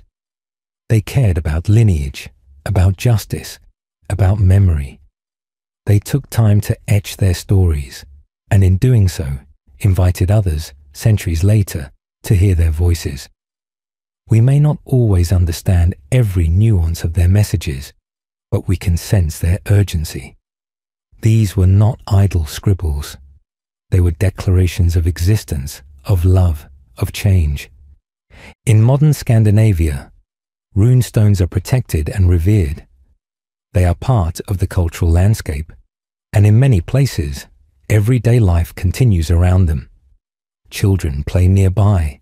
Cyclists pass them on old village roads, and yet they remain quiet, resolute, and enigmatic. Scholars still debate the meaning of certain inscriptions, and new stones are still being discovered in forests, fields, and even beneath homes. Each discovery adds another voice to the growing chorus of the past, reminding us that history is never truly gone. It is simply waiting to be reread. Perhaps the most profound aspect of runestones is their persistence. Through storms, wars, and centuries of change, they have endured. They do not shout, but they do not fade. They are reminders that stories matter, that remembrance is powerful, and that even in a world of change, some things can be carved in stone. As we walk among them today, we are not just observing history, we are listening to it. And in those strange, ancient characters, we are invited to join a conversation that began long before us, and thanks to stone, will continue long after. Viking trade routes from Baghdad to the Baltic, from the icy fjords of Scandinavia to the sun-baked bazaars of the Islamic world. The Vikings carved out trade routes that defied expectations and bridged distant cultures. While popular imagination often reduces Vikings to marauders and pirates, their influence as skilled traders was equally profound, if not more so. They were navigators of vast rivers and open seas, masters of both warfare and commerce. Their ships, sleek and resilient, cut through the waves and carried with them not just warriors, but amber, furs, slaves, silver, and stories. These trade routes became lifelines of a globalized world long before the word itself existed. They connected the icy shores of the Baltic with the glittering markets of Baghdad and beyond, forming arteries of wealth, knowledge, and diplomacy. The Scandinavian homelands, though rich in resources like timber, iron, and furs, lacked many of the luxury goods that their elites began to crave as their societies became more stratified and complex. This hunger for wealth, combined with maritime prowess, pushed the Vikings to explore further and deeper into foreign territories. Their ventures were not limited to plunder. They established trading posts, settled in foreign lands, and entered into diplomatic relationships with distant courts. At the heart of this vast network was the desire to acquire the silver coins of the Islamic world, dirhams, which became a de facto currency in Viking lands and a symbol of affluence and prestige. One of the most astonishing achievements of Viking traders was their ability to reach the heart of the Islamic Caliphate. Through a series of interconnected river routes, they navigated the waterways of Eastern Europe, using the mighty rivers like the Volga and the Dnieper as commercial highways. These rivers served as the Viking lifelines into the Slavic lands and, ultimately, into the Arab and Persian worlds. The Rus, a term often associated with Swedish Vikings who settled and ruled in Eastern Europe, played a central role in these long-distance trades. They would journey in their longships from the Baltic Sea through what is now modern-day Russia, encountering forested riverbanks, treacherous rapids, and foreign peoples, before arriving at the wealthy cities of the Islamic world. Baghdad, the jewel of the Abbasid Caliphate, stood as the endpoint, or perhaps the crown jewel of these trading dreams. Although it's unlikely that many Vikings reached the city itself, their goods certainly did, and Arab chroniclers mention encounters with northern merchants and warriors. The Islamic world, in turn, was fascinated by the blonde-haired, blue-eyed northerners who brought exotic goods and tales of frozen lands. The Vikings traded walrus ivory, amber from the Baltic coast, fine furs from the deep forests, and even enslaved people in exchange for silver, silks, spices, glassware, and finely crafted weaponry. These exchanges were not merely commercial, they were transformative. Ideas, aesthetics, and even elements of governance and military technology traveled along with the goods. One of the most iconic pieces of evidence of this far-reaching trade network comes from the countless Islamic silver coins unearthed in Scandinavian graves. These dirhams, minted in places like Samarkand and Baghdad, were carried back to Scandinavia by the handful. They were often hoarded, sometimes cut and used as bullion, but always valued. Their presence in such quantities tells a story of consistent and sustained trade, not of random chance. These coins were not simply foreign money. They were evidence of a deeply interconnected world. The Viking town of Hedeby, located in present-day Germany near the Danish border, stands as a prime example of a commercial hub that linked the North Sea with the rest of Europe and beyond. Here, merchants from all over gathered, and goods from the east mingled with those from the west. Arabic coins, Byzantine silk, Frankish weapons, and Slavic pottery could all be found in the bustling markets. Hedeby was more than a town. It was a node in a vast and intricate web of trade. Similarly, other ports such as Birka in Sweden and Kupang in Norway served as crucial arteries in this economic system, welcoming merchants, craftsmen, and seafarers from across continents. Navigating these long and perilous routes required not only courage, but also an exceptional understanding of geography and diplomacy.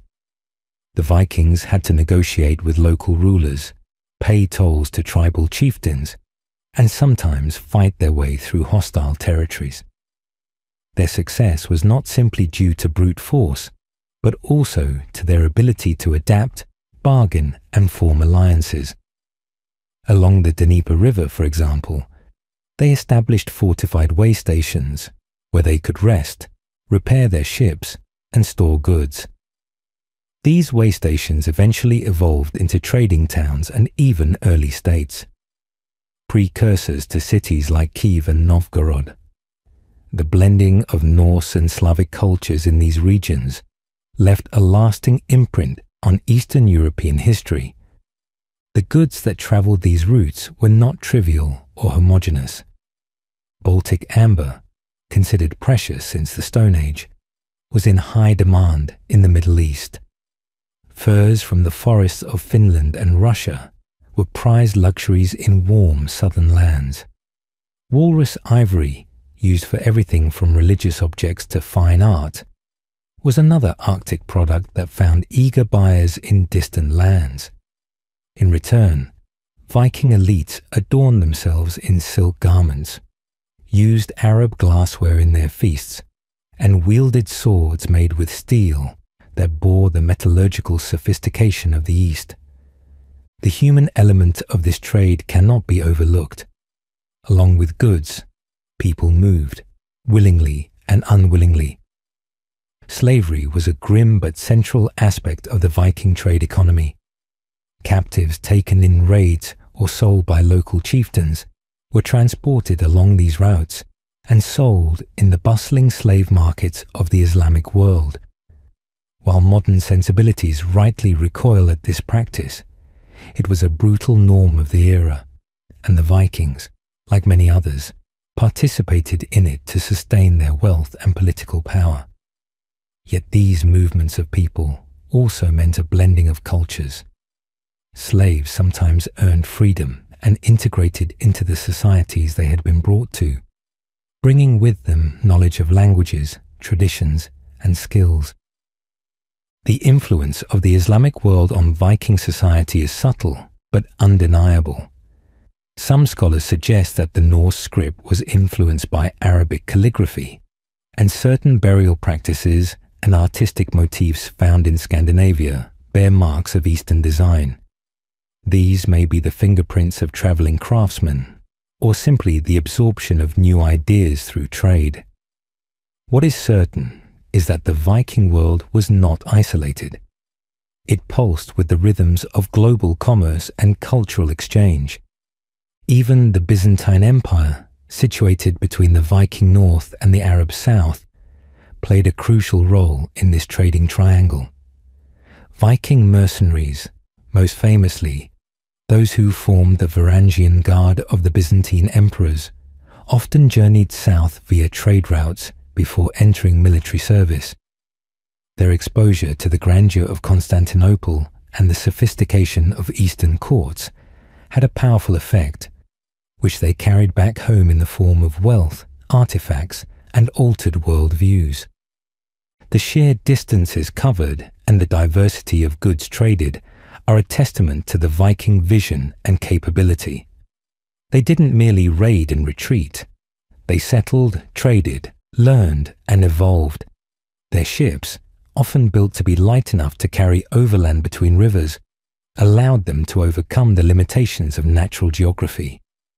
Their entrepreneurial spirit pushed them far beyond the lands they were born into, and their impact reached as far as the deserts of Central Asia and the mountains of the Caucasus.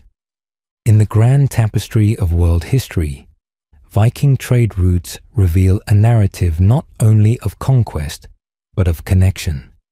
From the icy waters of the Baltic to the golden domes of Baghdad, they wove together disparate worlds into a complex fabric of commerce and communication.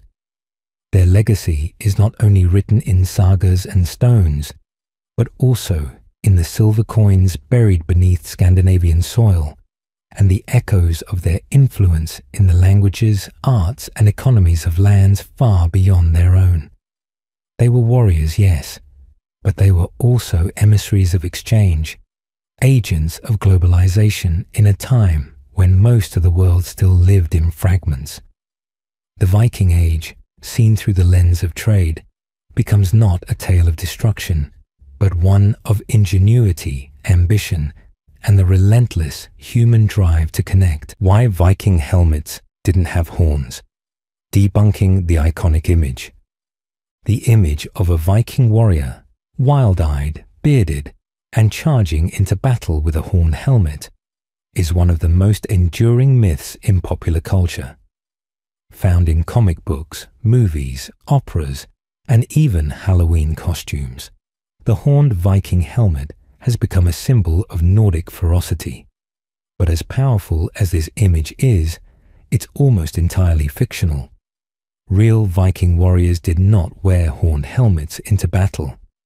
This misconception is a blend of artistic liberty, 19th century nationalism, romanticism, and theatrical design, all layered on top of one another until the myth became more recognizable than the truth.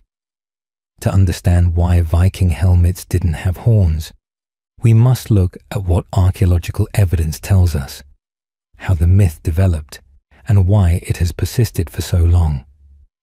First, let's examine the archaeological record. Despite over a century of excavations across Scandinavia and beyond, not a single Viking helmet with horns has ever been uncovered. The helmets that have been found are utilitarian in design, made of iron, featuring a rounded or peaked cap, sometimes with a nose guard or eye protection, but notably without any decorative projections. The most famous surviving Viking-era helmet, found in Geirmundur, Norway, is practical and battle-ready. It is constructed from iron and includes a rounded dome and eye protection, offering a glimpse into the real gear worn by Norse warriors. The design reflects a focus on functionality rather than flamboyance.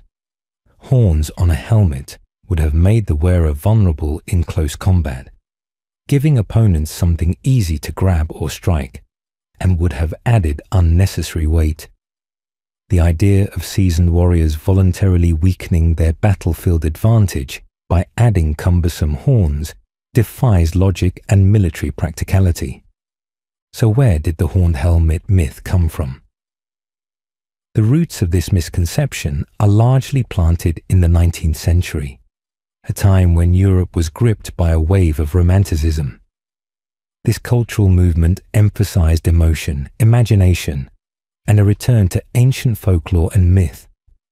Artists and playwrights inspired by Nordic sagas and Germanic legends began to romanticize the Vikings, not as historical figures, but as symbols of raw, untamed heroism.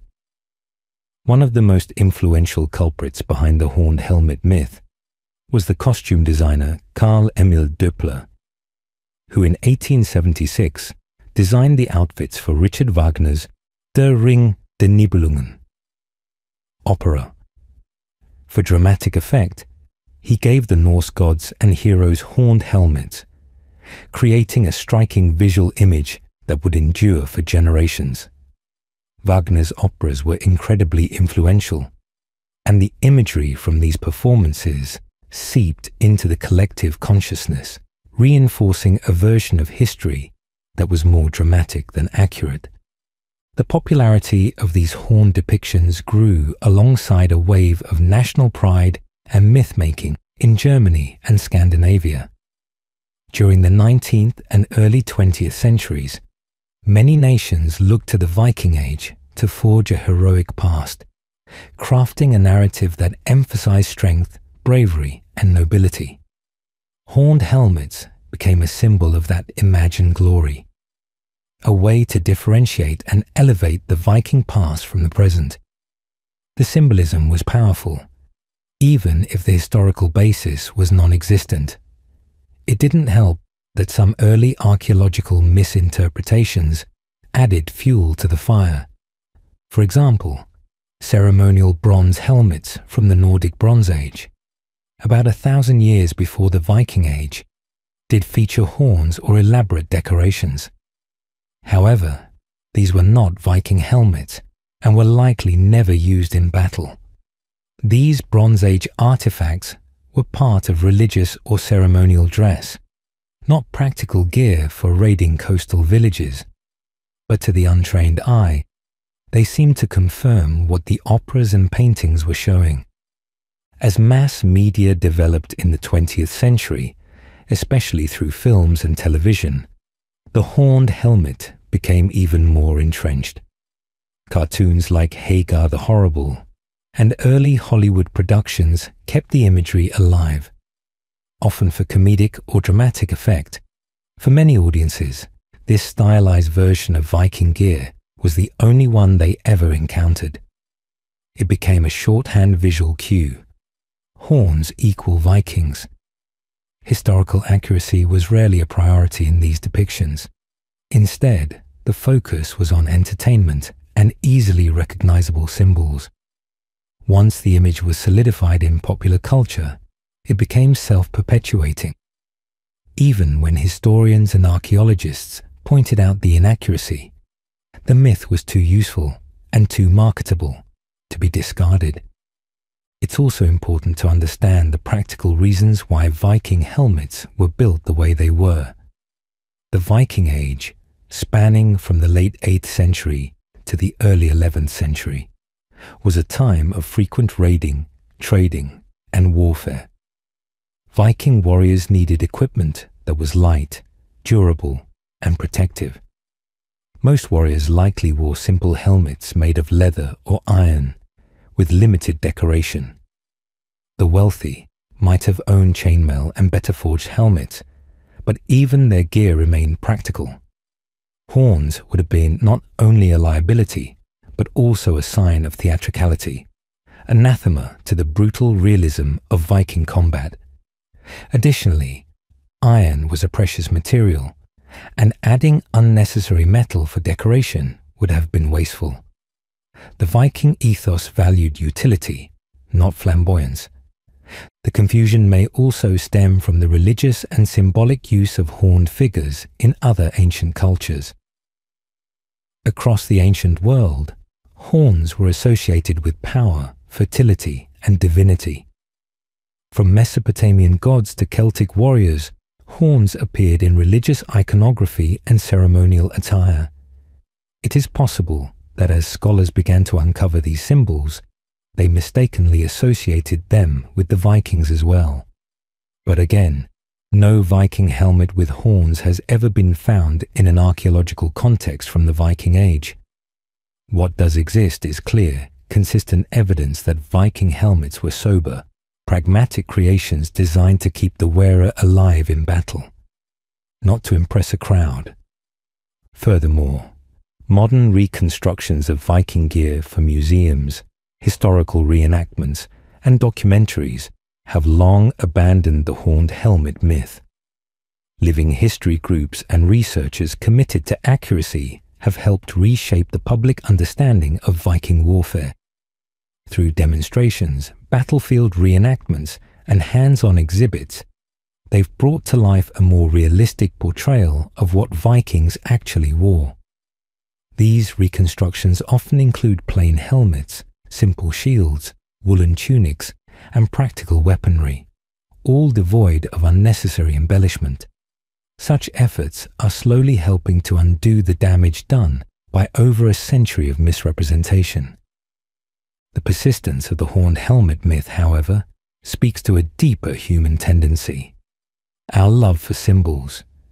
The image of a horned Viking is immediately recognizable, dramatic, and loaded with meaning. It simplifies history into a digestible icon. But in doing so, it obscures the real story. Vikings were more than warriors. They were seafarers, traders, craftsmen, poets, and settlers. They built sophisticated ships, navigated by the stars, and interacted with cultures as far-flung as the Abbasid Caliphate and Byzantine Empire. Reducing them to horned brutes robs them of their complexity and depth. Interestingly, the Vikings themselves likely would have found the idea of horned battle helmets absurd. Practical people, they valued efficiency and survivability. A horned helmet might have been worn in a ritual or as part of a shamanic costume, but never in the brutal and chaotic world of actual combat. It's also worth noting that Viking burial sites reveal a wide range of grave goods, from swords and axes to jewelry and tools, but nothing resembling a horned helmet. This absence is telling. If such helmets existed, they would have likely been buried with warriors of status. The silence of the grave speaks volumes. In recent years, scholars and educators have worked hard to correct these kinds of myths. Museums now provide context for the few misinterpreted artifacts that may have contributed to the myth. Academic publications and accessible documentaries have helped bring clarity to the conversation. But myths are resilient, and once they take root in popular culture, they're hard to erase. Even today, new video games and fantasy films often portray Vikings with horned helmets, despite widespread awareness that this is historically inaccurate. It's a battle between entertainment and education, and for many, the horned Viking remains too visually powerful to let go. Ultimately, the truth about Viking helmets is less theatrical, but far more interesting. It tells the story of a people who prioritized survival, who adapted to their environment with ingenuity, and who built a legacy that has fascinated the world for over 1,000 years. Stripping away the myths allows us to see the Vikings more clearly, not as caricatures, but as complex human beings navigating a violent and vibrant world. And that truth, grounded in iron rather than horn, is more powerful than any costume. The fall of the great heathen army in England. In the latter half of the 9th century, the land that would one day become England trembled under the boots of invaders, who came not merely to raid, but to conquer.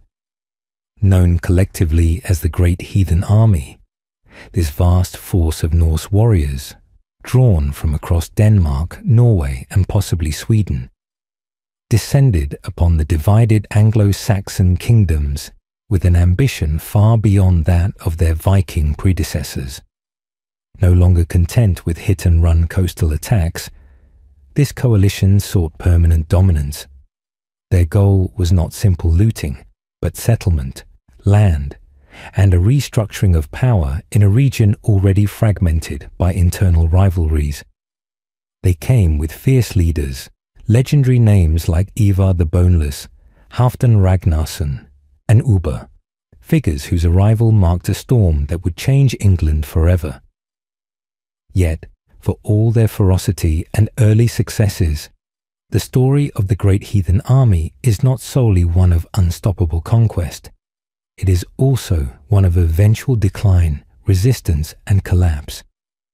When the Great Heathen Army first arrived in 865, the Anglo-Saxon kingdoms were disunited. each weakened by years of localized rule and occasional conflict with neighbours. Northumbria, Mercia, East Anglia, and Wessex each had their own rulers, their own priorities, and their own vulnerabilities.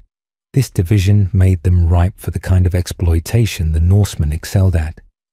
By exploiting these fractures, the great heathen army rapidly gained the upper hand. Within a short time, they had subdued Northumbria, overthrown kings, and claimed vast swathes of land. Their war banners, marked with raven insignia and feared for the dread they evoked, became symbols of an impending reckoning wherever they were seen. But domination brought its own complications. As the army grew bolder, so did the challenges it faced. Holding land was a far more complex affair than pillaging it. The terrain, climate, and local resistance wore down even the hardiest of warriors. In the north, harsh winters tested the limits of their endurance. The need for consistent supplies and the responsibility of maintaining control over hostile populations introduced a level of administrative difficulty previously unknown to the Norse forces. As the Anglo-Saxon populace adapted to the new reality, so too did their leaders begin to evolve their tactics in response to the threat. One of the pivotal moments in the unravelling of the great heathen army was the emergence of King Alfred of Wessex. Unlike his contemporaries, Alfred did not flee from the Viking menace. Instead, he confronted it head-on, learning from early defeats and transforming Wessex into a more fortified and resilient kingdom. He restructured his military forces, established a network of defensive burhs, and invested in a navy capable of challenging the Norse at sea. Alfred's resistance became a symbol of unity among the English people, fostering a sense of shared identity in the face of a common enemy. The tide began to shift, not through overwhelming force, but through persistence, strategy, and adaptation. The Battle of Edington in 878 marked a decisive turning point. Though not the end of Viking ambitions, it was a crippling blow to the great heathen army's momentum. In that clash, Alfred's forces confronted the army led by Guthrum, a successor to Ivar and Halfdan.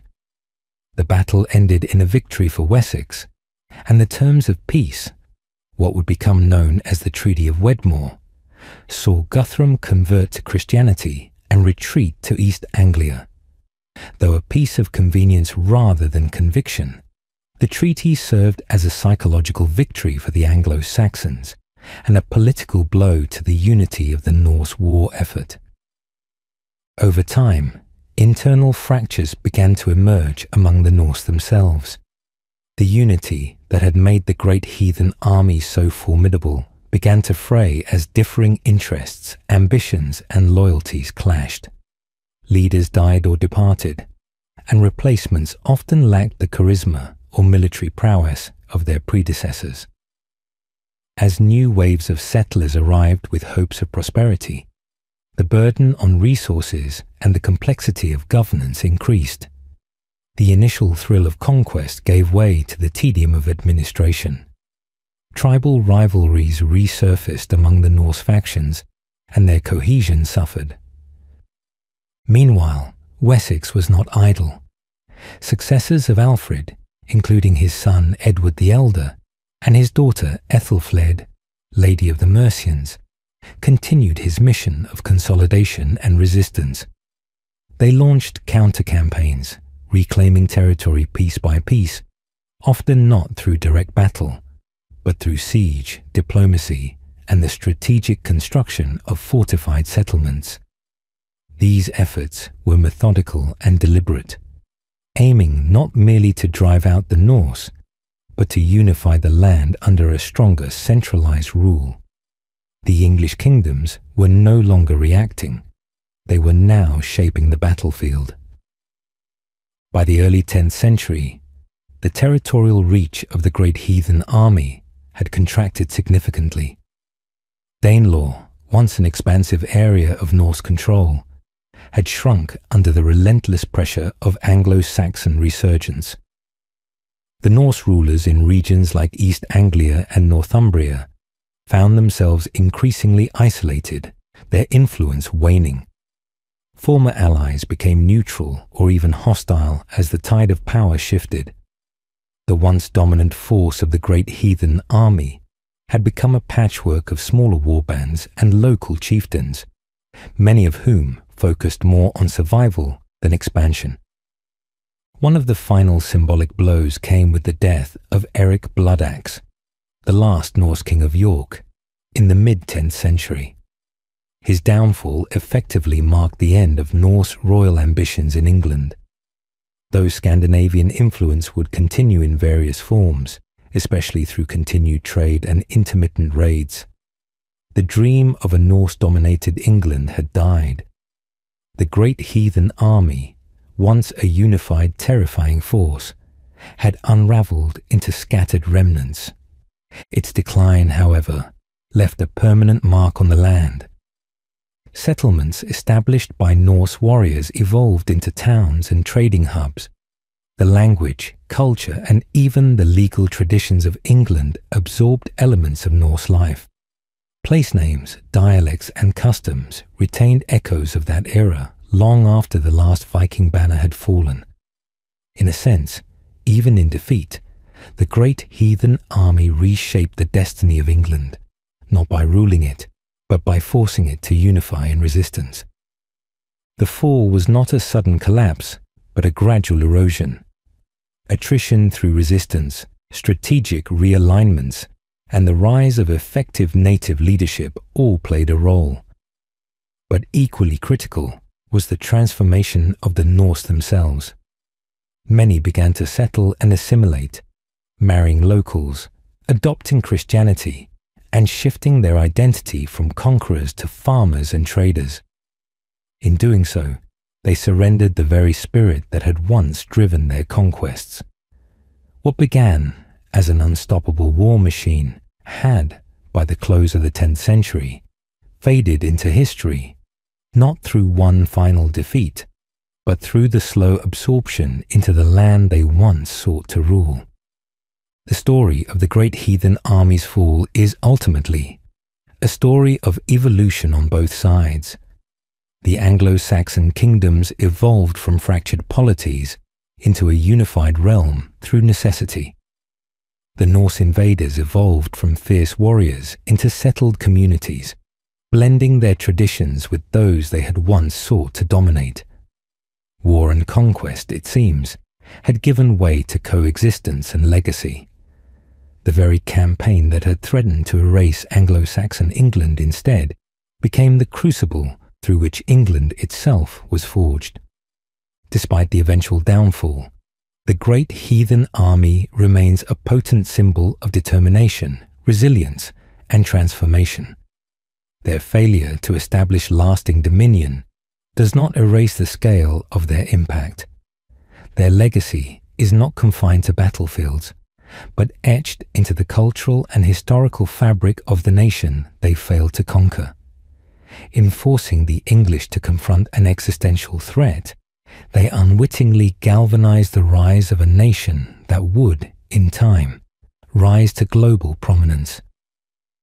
Through the clash of shield and sword, through treaties made in desperation and victories won through endurance, the fall of the great heathen army did not signify a simple defeat. It signified a turning point. In their wake, they left a changed land, a land more conscious of its identity, more aware of its unity, and more prepared to write a future of its own choosing. As the once mighty host of Norse warriors dwindled in strength and influence, their memory became shrouded not only in legend, but also in the shifting realities of survival. The dramatic saga of their arrival had once stirred terror in the hearts of monks and kings alike, but over time, their presence became less of a threat and more of a historical shadow, lingering, but no longer dominating. The communities they had established began to grow roots, quietly adapting to the rhythms of local life, Markets rose where war camps had stood, and the clangor of weapons gave way to the hum of daily trade. In many places, those who had once stormed the coast with axes now tilled the soil beside the very people they once called enemies.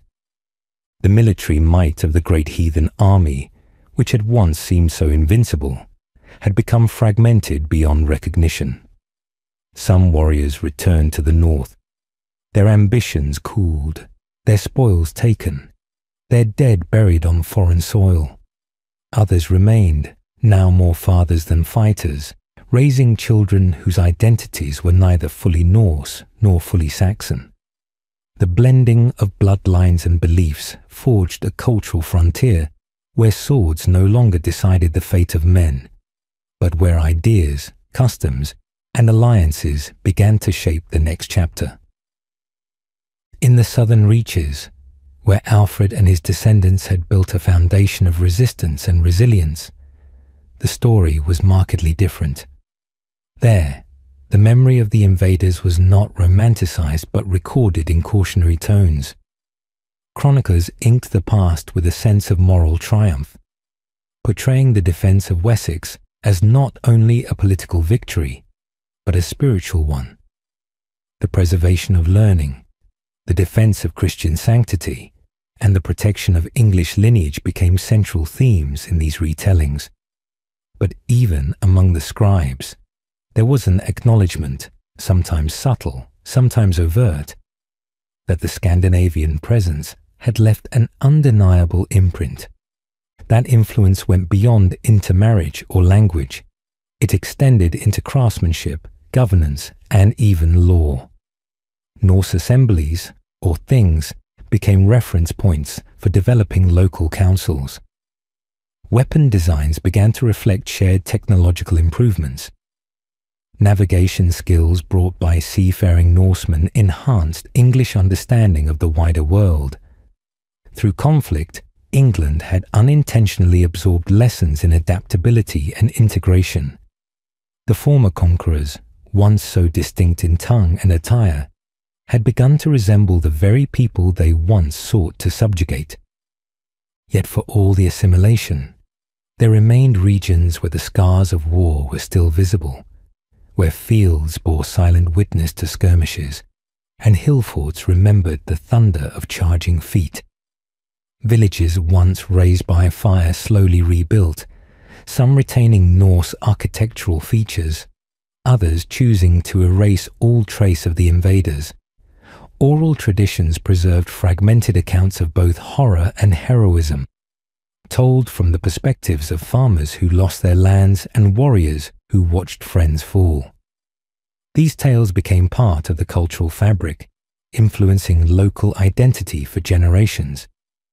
Even as England moved toward unity, the question of identity remained complex.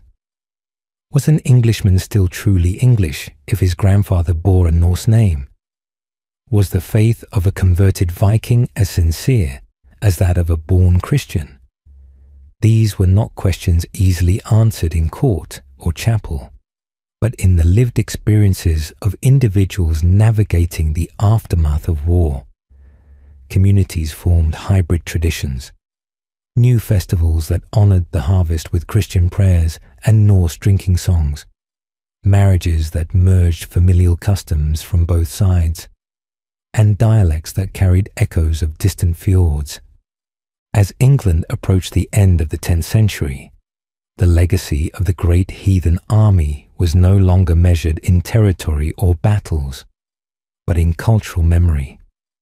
What had begun as a violent campaign had transitioned into a long, uneasy process of blending.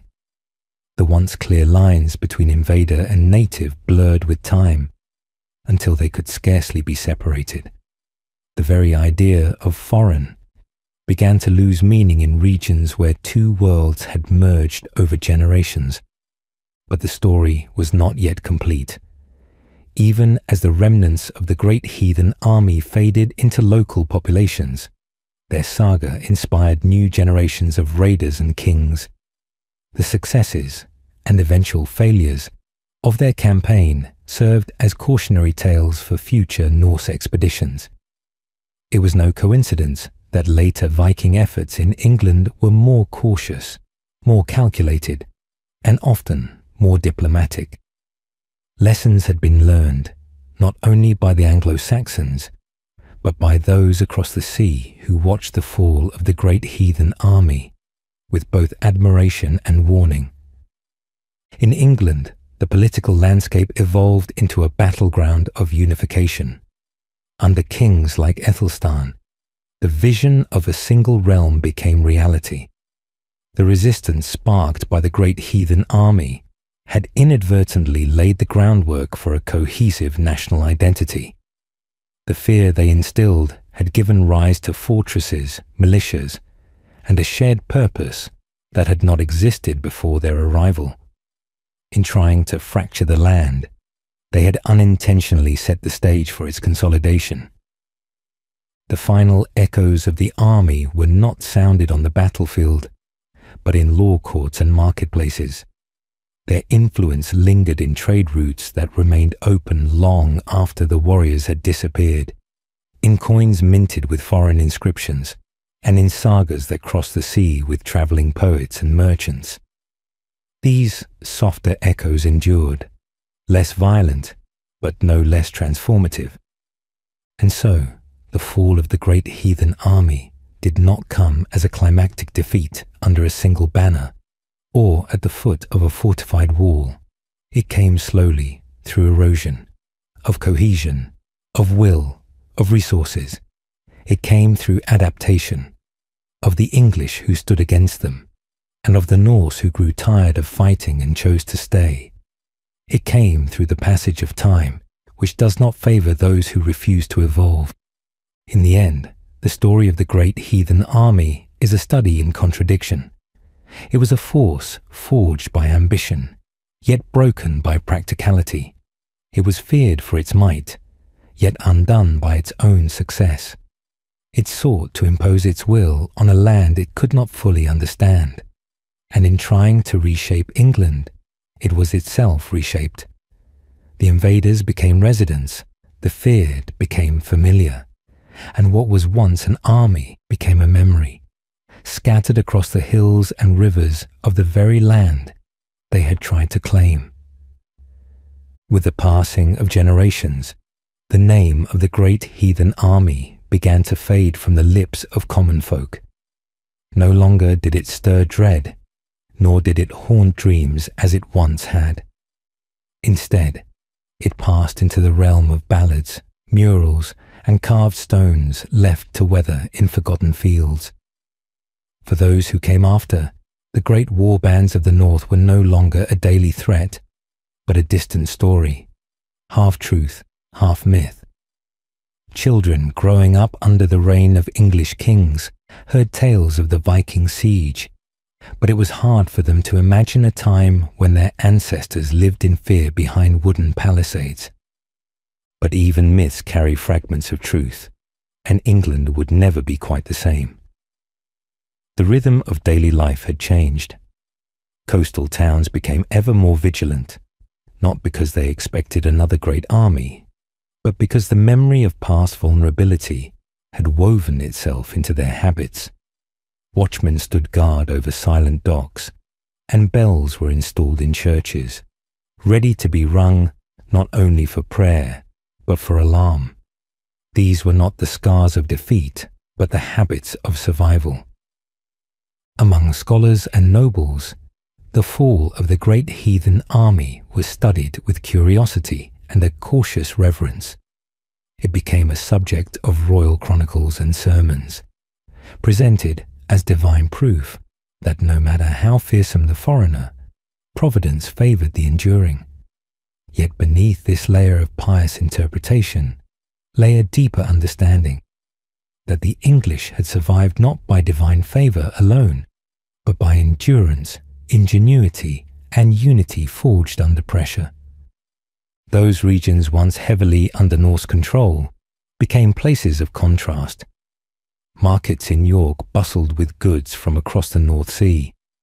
Local dialects bore traces of Scandinavian phrasing, and place names retained the sounds of older tongues. It wasn't just the land that remembered. It was the language, the songs, the tools people used, and the quiet ways in which households passed down blended customs. Where armies had failed to divide, time had fused. The heirs of both Viking settlers and Saxon nobles eventually found themselves part of a shared political destiny. Intermarriage among the elite became a method of stabilizing regions. Nobles with Norse ancestry held land under Saxon rule. Power shifted from being solely about conquest to being about negotiation, diplomacy, and landholding. The sword gave way to the seal and the oath. The chaos left in the wake of the great heathen army gradually gave rise to an order that absorbed its echoes. And still, the world moved on. New conflicts arose, and new enemies emerged, each with different banners, different gods, different grievances. The memory of the great heathen army became just one of many layers in the growing tapestry of England's past. Its leaders, once feared for their brutality and tactical cunning, became figures for study rather than dread. Their names found homes in sagas and scrolls, their faces imagined in illuminated manuscripts. To the north, across the sea, the tale played out differently. Among Norse communities in Scandinavia and beyond, the expedition of the great heathen army was remembered with pride. It represented a time of boldness and ambition, when the sons of the north dared to seize a kingdom. Yet even there the outcome was known. The songs ended not in victory, but in transformation. The era of conquest had passed. What followed was trade, settlement, and conversion. An age no less rich, but one marked by different priorities. For the English, the experience brought hard-won lessons. A kingdom that had once been a patchwork of competing rulers now stood with firmer foundations. The shock of invasion had jolted the Anglo-Saxon world into a state of rapid evolution. Literacy, record-keeping, and military reform accelerated. The very structures that later allowed England to withstand further invasions from the Danes and later the Normans were born in this crucible. The legacy of the great heathen army was thus twofold. It was a chapter of violence and terror, and a catalyst for resilience and unity. Centuries later, historians and poets alike would continue to reflect on that tumultuous period. Some cast it as the fall of an empire that never fully was. Others viewed it as the crucifixion of the old Anglo-Saxon way, followed by a kind of resurrection, one shaped not by isolation, but by synthesis. Whatever the interpretation, none could deny the immense impact those years had left behind. The very idea of England as a unified entity owes much to that struggle. Before the arrival of the great heathen army, the land was divided not just geographically, but philosophically.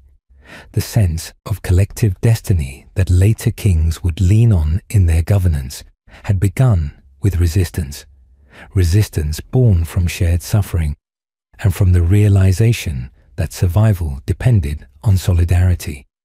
Thus, while the great heathen army may have fallen, its echo remained, not in banners fluttering over conquered towns, but in the language of law, in the placement of cities, in the names written on deeds and gravestones. It had failed in its original aim, but it had succeeded in shaping the very future of the land it had once threatened to overrun. And in that, its legacy lived on. The role of Seers and Volvas in Viking decision-making. In the intricate web of Viking society, where fate and the gods were believed to shape every outcome, the role of Seers and Volvas held extraordinary significance. These figures, often cloaked in mystery and feared as much as they were revered, served as the bridge between the mortal world and the unseen realms. Unlike chieftains who wielded swords or jarls who governed ships and lands, these spiritual advisors influenced decisions not through force or authority, but through visions, omens, and sacred rituals that spoke to the deepest beliefs of Norse culture. In an age when battles were fought not only with steel, but with the perceived will of the divine, the counsel of a Volva or a seer could shift the course of entire expeditions, migrations, and political strategies. Volvas were typically women, though not exclusively, and were believed to possess the gift of prophecy. They were trained in Seer, a form of Norse magic that involved altering fate and perceiving hidden knowledge. This practice was demanding, spiritually intense, and often emotionally isolating. Those who walked this path were seen as chosen, or perhaps burdened, by the gods themselves. They did not live like ordinary people. Often nomadic or living at the edge of settlements, they carried staffs, wore distinctive clothing adorned with amulets and charms, and bore the sacred responsibility of interpreting dreams, reading signs in the natural world, and invoking powers through elaborate chants and rituals. In Viking decision-making, especially before raids, voyages, or the crowning of kings, it was not uncommon for leaders to consult a Volva. Her pronouncements were not treated as mere superstition, but were central to the legitimacy of a course of action. If she foresaw ruin, even the most seasoned warrior might hesitate. If she spoke of triumph, even uncertain leaders found newfound courage. These women channeled a kind of divine authority that was untouchable by conventional logic or military rank. They were oracles whose words could calm crowds, stir warriors, or warn of doom. Such influence gave them a paradoxical power, neither political nor martial, yet immensely impactful. Men, too, could serve as seers, although societal norms around masculinity sometimes made their roles more controversial. Practicing Seer was considered unmanly by some, as it involved submission to forces and methods not aligned with traditional warrior ideals. Nonetheless, male practitioners existed and, like their female counterparts, were respected for their insights. Some accounts suggest that kings kept such men close, relying on them for divination and guidance. These men, often wanderers or temple-bound mystics, were less visible in the sagas, but left subtle marks on Viking decisions throughout history. One of the most famous seeresses in Norse mythology is the Volva in the poem Völuspá, a key text in the Poetic Edda. In it, Odin, the chief of the gods, seeks the wisdom of a Volva to understand the fate of the world. This divine consultation shows just how elevated the role of these seeresses could be, not just among mortals, but even among deities. The fact that Odin himself sought her counsel reflects how deeply embedded the authority of prophetic figures was in the cultural psyche of the Norse people. Real-life leaders mirrored this mythology, seeing in the Volvas not only advisors, but as mouthpieces of the Norns, the mysterious weavers of fate. The rituals performed by these individuals were complex and theatrical. A Volva might enter a trance, aided by song or rhythmic drumming. Sometimes a ritual chair would be used, raised above the gathering, symbolizing her status between worlds. Those present would ask questions, and the Volva, often with closed eyes or in a trance-like state, would offer cryptic responses laced with symbolism. Interpretation required wisdom, and part of a leader's strength lay in understanding such messages correctly. Misinterpretation could lead to disaster, and sagas are filled with tales of those who ignored warnings and paid the price. In times of crisis, such as famine, political strife, or impending war, the guidance of seers became even more central. communities would call upon them not just for grand visions, but also for practical guidance: when to plant, where to sail, who to trust. They acted as spiritual advisors, weather forecasters, psychologists, and priests all in one. Their words could ease the fear of an uncertain harvest, or bolster the morale of men about to set sail into unknown waters. Because Norse religion lacked a centralized priesthood like that of Rome or Egypt, these individuals filled a vital role in maintaining the spiritual balance of their people. Importantly, Volvas were often outside the standard hierarchy. They owed allegiance not to kings or jarls, but to the spiritual forces they communed with. This independence gave them a unique voice in political matters. While they might live on the margins of society, during times of decision-making, their influence reached the heart of power. A chieftain might rule land, but the Volva ruled over the interpretation of destiny. In a culture so deeply bound to the cycles of nature and the will of the gods, that authority was more than symbolic. It was existential. Seers and Volvas were also carriers of oral tradition.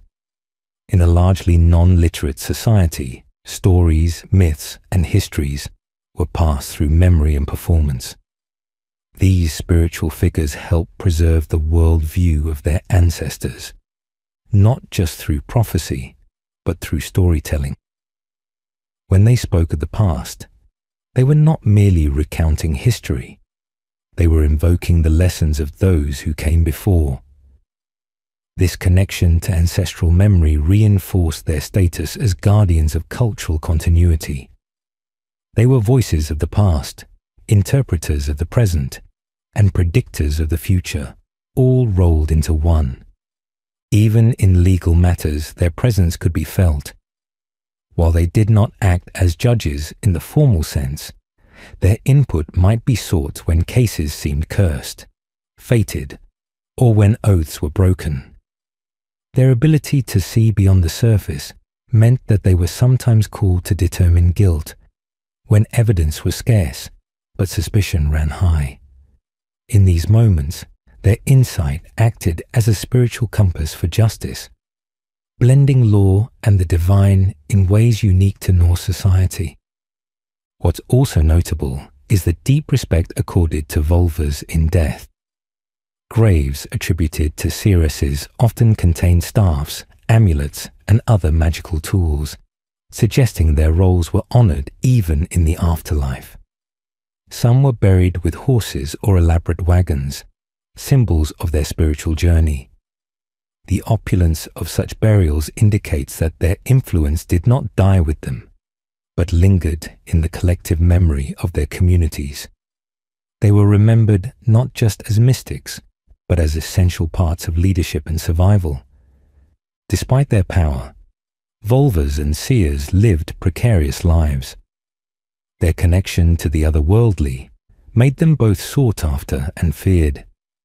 They might be blamed when prophecies turned sour or ostracized for revealing uncomfortable truths. Yet their rarity ensured that they were never entirely cast out. Like the gods they communed with, they were complex, paradoxical, and shrouded in ambiguity. They existed between the known and the unknown, walking paths others feared to tread, holding knowledge few dared to seek. In warfare, their role could be decisive. Before ships set sail or swords were drawn, commanders might ask for omens. A bird's flight, a pattern in the fire, or a dream could all be interpreted by a Volva. Her blessing could legitimize war. Her warnings might halt it altogether. Warriors might carry charms made under her instruction, believing that her insight could shield them from the chaos of battle. She did not ride into war, but her influence rode in every soldier's heart. As Norse society began to change with the arrival of Christianity, the role of Volvas and Seers began to decline. The new religion, with its different world view and centralized clergy, often viewed these figures as heretical or dangerous, Many were persecuted or faded into obscurity, and their sacred practices were suppressed. But their memory lived on in the sagas, in whispered traditions, and in the symbolic power they once held. Even as the world around them changed, their legacy endured as part of the fabric of Viking identity. To understand Viking decision-making without acknowledging the role of Seers and Volvas would be to ignore one of its most essential elements. These were not just mystical sideshows. They were the unseen hands that steered the oars, the quiet voices that guided kings, the feared yet revered arbiters of fate. In a time when every voyage could mean death or glory, when every season brought uncertainty, and when gods were believed to walk among mortals, it was the Seers and the Volvas who dared to speak for the unseen, and whose words could alter the course of history. Their power did not lie in conquest or command, but in knowledge that transcended the visible world. Icelandic sagas as Viking historical records. In the windswept landscapes of medieval Iceland, where lava fields stretched into misty horizons and the sea crashed endlessly against blackened shores, a tradition of storytelling took root that would outlast kingdoms and carry the voices of the Viking world into distant centuries. These were the sagas, epic narratives carved not into stone or forged into bronze, but passed down through memory, voice, and eventually ink. Though they emerged generations after the events they describe, the Icelandic sagas remain among the most vivid records of the Viking Age. To read them is to enter a world both historical and mythic, grounded in lived experience yet colored by the imagination and values of their creators. Despite their literary flourishes, these sagas are indispensable historical artifacts, windows into the beliefs, conflicts, customs, and personalities that shaped Viking society. Unlike formal chronicles or state-sponsored histories, the sagas were written by and for ordinary people. Iceland, in the centuries following its settlement in the late 9th century, had no centralized government, no kings or ruling dynasty to commission grand histories. Instead, it was a society of farmers, chieftains, and legal assemblies. In this context, storytelling became a method of preserving law, memory, and identity. The sagas reflect this social structure, focusing less on kings and battles and more on individuals, families, and the complex webs of honor and obligation that define their lives. These stories are not just about what happened, but about how people thought about what happened, how they understood justice, loyalty, betrayal, and fate. Many of the sagas are deeply rooted in real geography.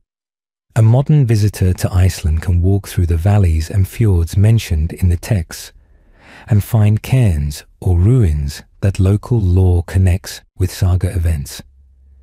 These physical anchors lend credibility to the accounts, even as the narrative elements sometimes veer into the dramatic or supernatural.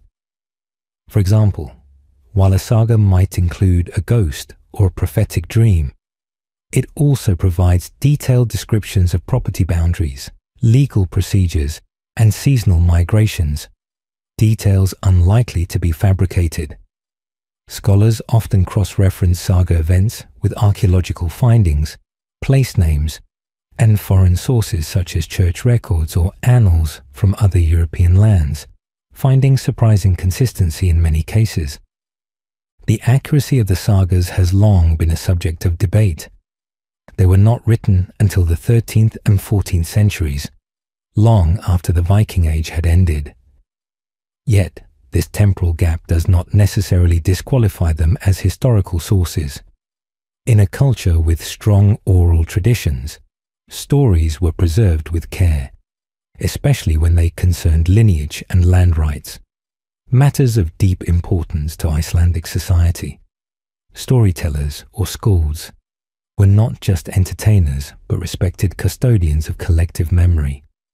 While they may have shaped narratives for poetic effect or moral instruction, they also served as informal historians, preserving names, places, and outcomes with remarkable fidelity. One of the reasons the sagas endure is their psychological depth. They do not depict Vikings as caricatures of violence or as romanticized heroes. Instead, they present flawed, complex individuals navigating a world that was as treacherous as it was awe-inspiring. A saga character might be ruthless in one moment and deeply reflective in the next. Vengeance and forgiveness, pride and humility, strength and sorrow, all coexist within these narratives. This emotional range makes the sagas feel immediate and human, even after centuries. They do not shy away from portraying the consequences of violence or the toll of exile and loss. In doing so, they offer more than historical information. They offer a glimpse into the emotional landscape of the Viking world. Moreover, the sagas capture a society in transition. Iceland, during the time many sagas describe, was moving from paganism to Christianity, from isolated settlements to more complex legal and social institutions. The tension between old and new is palpable. Characters might invoke the Norse gods in one chapter and attend Christian Mass in another. These cultural juxtapositions provide historians with insights into how belief systems coexisted and evolved. They also reveal how sagas served not just as stories, but as tools for negotiating identity in a changing world. In this way, the sagas document not only events, but shifts in worldview, making them as much about inner landscapes as outer ones. The richness of detail in the sagas also helps historians understand the material culture of the time. Descriptions of clothing, housing, weaponry, and farming methods offer clues about daily life in the Viking Age. While some of these details may be exaggerated or idealized, many align with archaeological evidence. A saga might describe a chieftain's hall with carved beams and a central hearth, and such structures have been unearthed in excavations. Even sailing routes, trade patterns, and encounters with other cultures, such as the voyages to Greenland and North America, find echoes in both the sagas and physical discoveries. The convergence of text and artifact strengthens the case for viewing the sagas as serious historical sources. Of particular note are the family sagas, or Icelandic sagas, which focus on the lives of Icelandic settlers and their descendants. These texts often span generations, chronicling feuds, marriages, and migrations with painstaking attention to detail. Unlike heroic epics that center on a single protagonist, these sagas function more like oral genealogies, emphasizing continuity and community. They show how reputation was inherited, how grudges could last for decades, and how the bonds of kinship shaped every aspect of life. In this way, the sagas not only recount history, they preserve the moral logic of a society built on honor, memory, and retribution. The writing style of the sagas contributes to their enduring impact. Often spare and direct, the prose avoids overt commentary or emotional excess. This restraint lends the stories a sense of objectivity, allowing events to speak for themselves. Dialogue is used effectively to reveal character and advance plot, while brief interjections of poetry, often attributed to the characters, add layers of emotion and artistry. This combination of clarity and depth makes the sagas remarkably accessible, even to modern readers. The pacing, structure, and tone all suggest a literary sensibility attuned to rhythm and revelation, shaped over centuries of oral performance. Yet, the sagas are not without their limitations. They reflect the biases and perspectives of their time, often privileging male experiences and heroic ideals. Women do appear, sometimes as powerful figures, sometimes as tragic ones. But their stories are framed within a patriarchal worldview. Similarly, the sagas tend to focus on elite families, offering less insight into the lives of slaves, laborers, or outsiders. They are also products of a small, insular society, and thus may not capture the full diversity of the Viking world, which spanned continents and included many cultures and languages. Still, what the sagas lack in scope, they make up for in depth. They provide an intimate portrait of a particular people in a particular place, rendered with astonishing detail and nuance. Despite their Icelandic origin, the sagas have global relevance. They offer a rare indigenous voice from the early medieval North, a voice that stands in contrast to the often external and adversarial depictions of Vikings found in other sources. While European chroniclers might portray the Norse as invaders and barbarians, the sagas present them as thinkers, dreamers, and strategists. This internal perspective allows for a more balanced understanding of the Viking Age, one that acknowledges its brutality, but also its creativity, resilience, and humanity. Over the centuries, the sagas have inspired countless adaptations, from operas and novels to films and television series. Yet, no adaptation can fully capture the power of the original texts. To read a saga is to sit beside a fire in a longhouse, listening as a storyteller conjures a world from words alone. It is to feel the chill of an Icelandic winter and the heat of a blood feud, to glimpse the eternal struggle between order and chaos, honor and revenge. These are not simply tales of the past. They are bridges to it, still pulsing with life. The endurance of the sagas also speaks to the power of narrative as a form of memory. While kingdoms rose and fell, while battles were won and lost, the stories endured because people remembered them, repeated them, and believed in their significance. Today, scholars continue to study the sagas not only for what they reveal about the Vikings, but for what they reveal about how human beings understand and preserve the past. In a world increasingly defined by data and speed, the slow unfolding of a saga reminds us of the value of patience, depth, and voice. In conclusion, the Icelandic sagas occupy a unique place in the historical record. They are not perfect histories, nor are they mere fictions.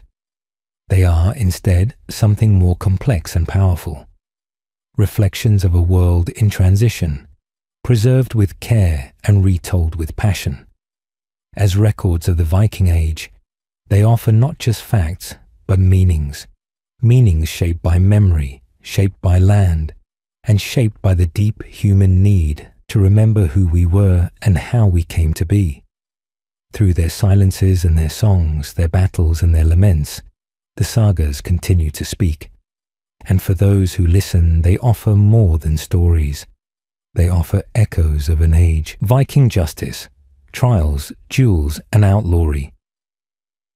In the Viking Age, justice was not merely a matter of rules enforced by a distant authority, but a living code woven into the daily fabric of Norse society. The people of Scandinavia relied on a system that blended law, honor, and retribution.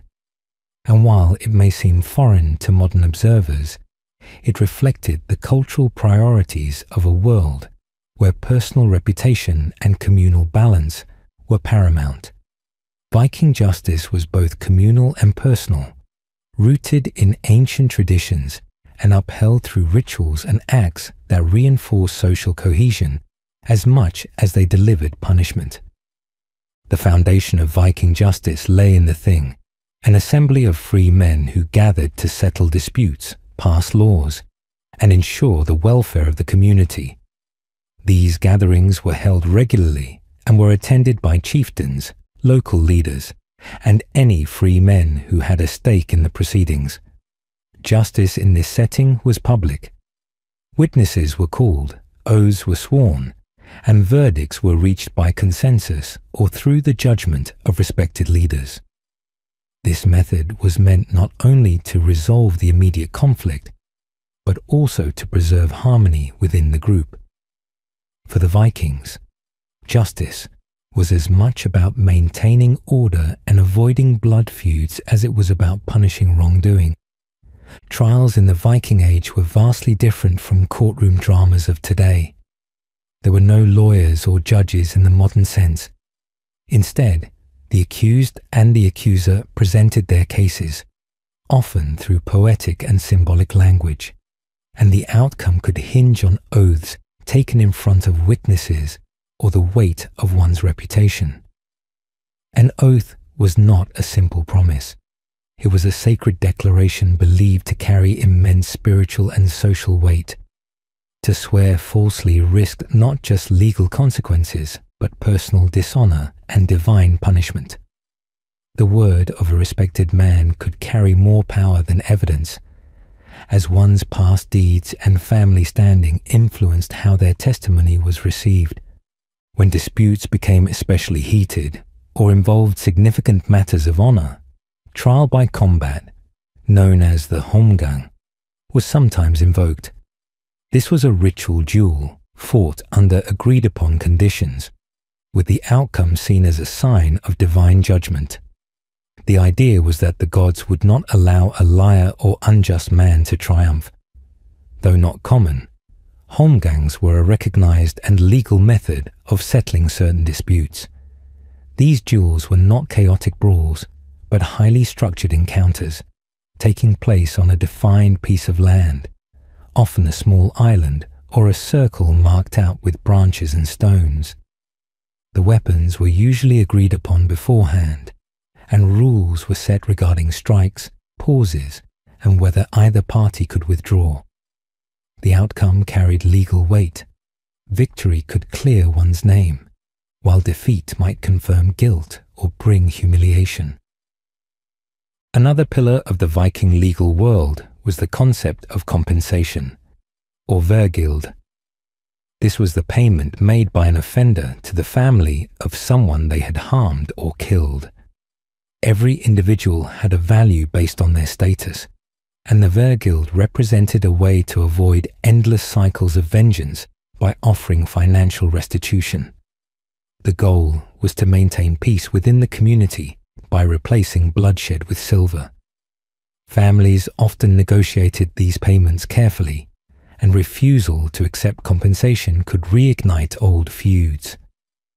This system, while seemingly transactional, reflected a broader commitment to community stability. It allowed conflicts to be addressed in a way that avoided further violence, which was especially important in small, tightly knit settlements. However, not all crimes could be resolved through compensation. Some acts were considered so severe or disruptive that the individual responsible was cast out entirely. This was the practice of outlawry.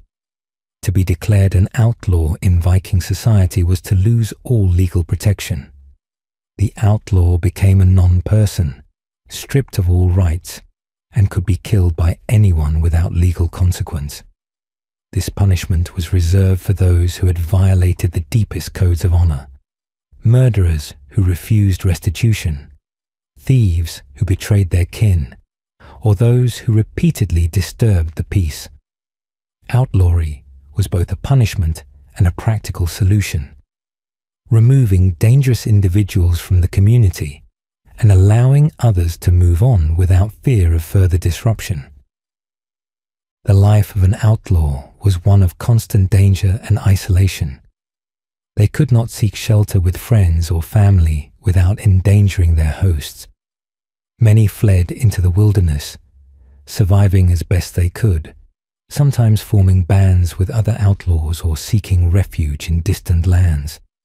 Some became legendary figures, their stories passed down in sagas as cautionary tales or tragic heroes.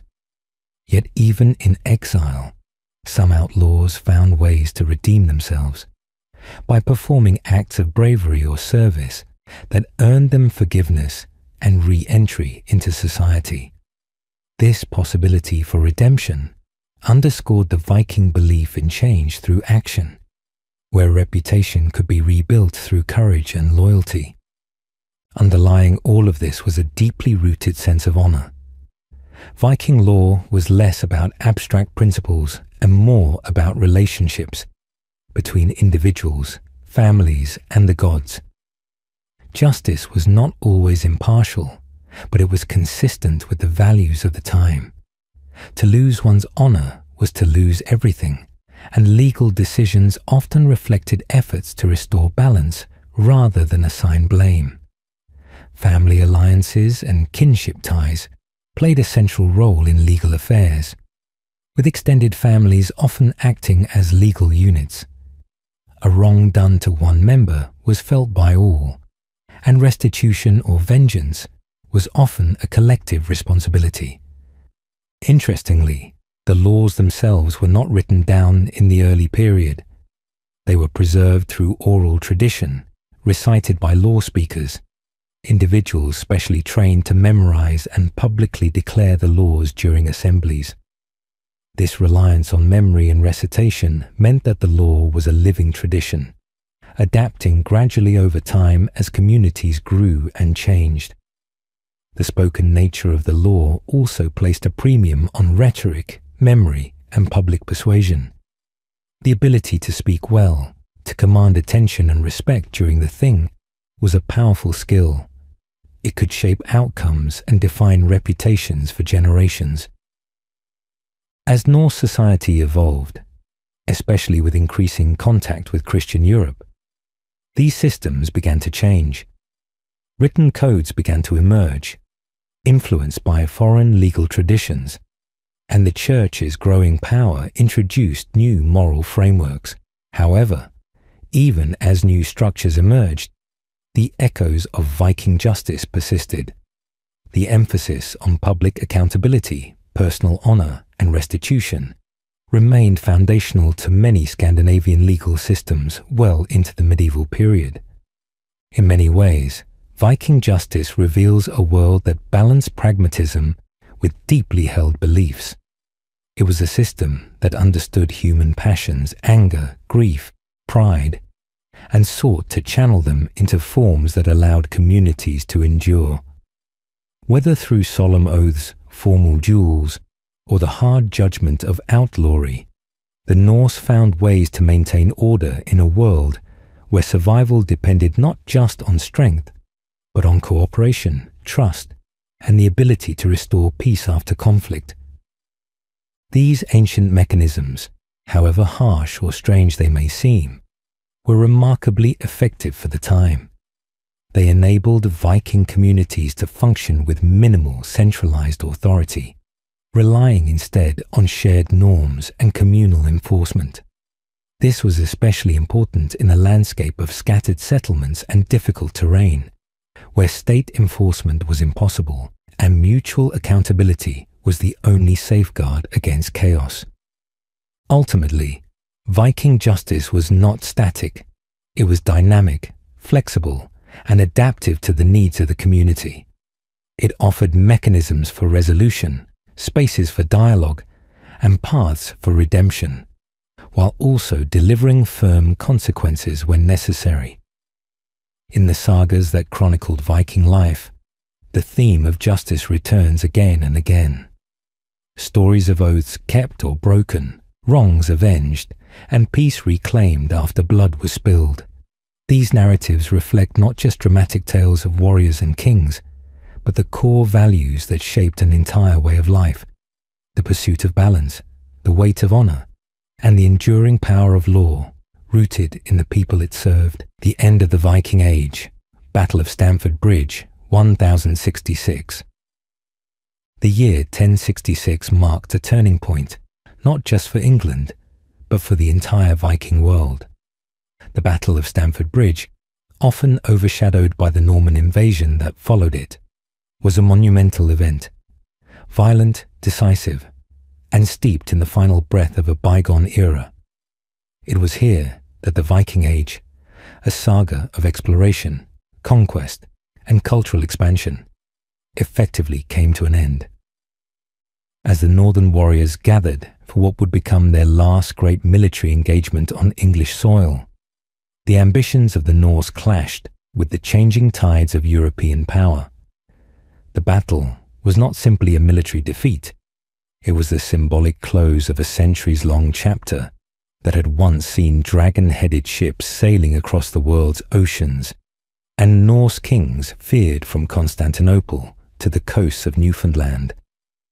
The Viking leader who stood at the heart of this historic clash was King Harald Hardrada of Norway, a man of immense reputation, seasoned in both war and diplomacy. Hardrada had spent decades building a fearsome legacy across Europe. From serving in the elite Varangian Guard of Byzantium to waging campaigns across Scandinavia, he was no stranger to blood and steel. He believed himself to have a legitimate claim to the English throne, rooted in earlier agreements and family ties, and sought to take it by force in a bold invasion. When the opportunity presented itself amid England's internal instability, he rallied a fleet, gathered thousands of warriors, and set his sails for conquest.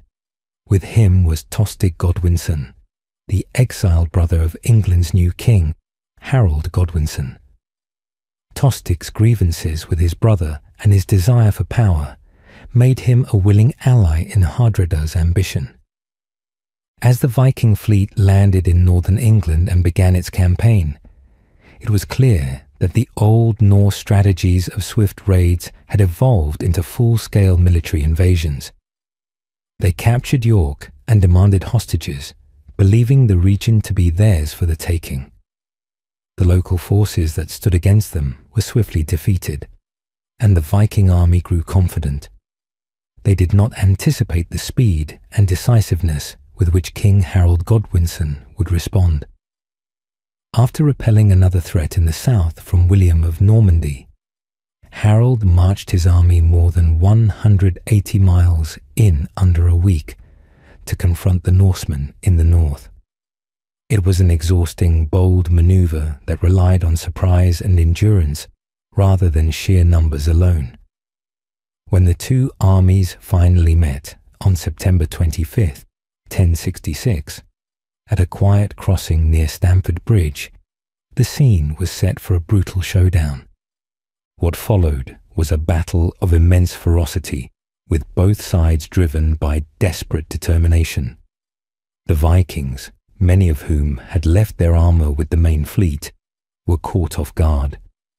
They had expected negotiations or a formal transfer of hostages, not a full assault.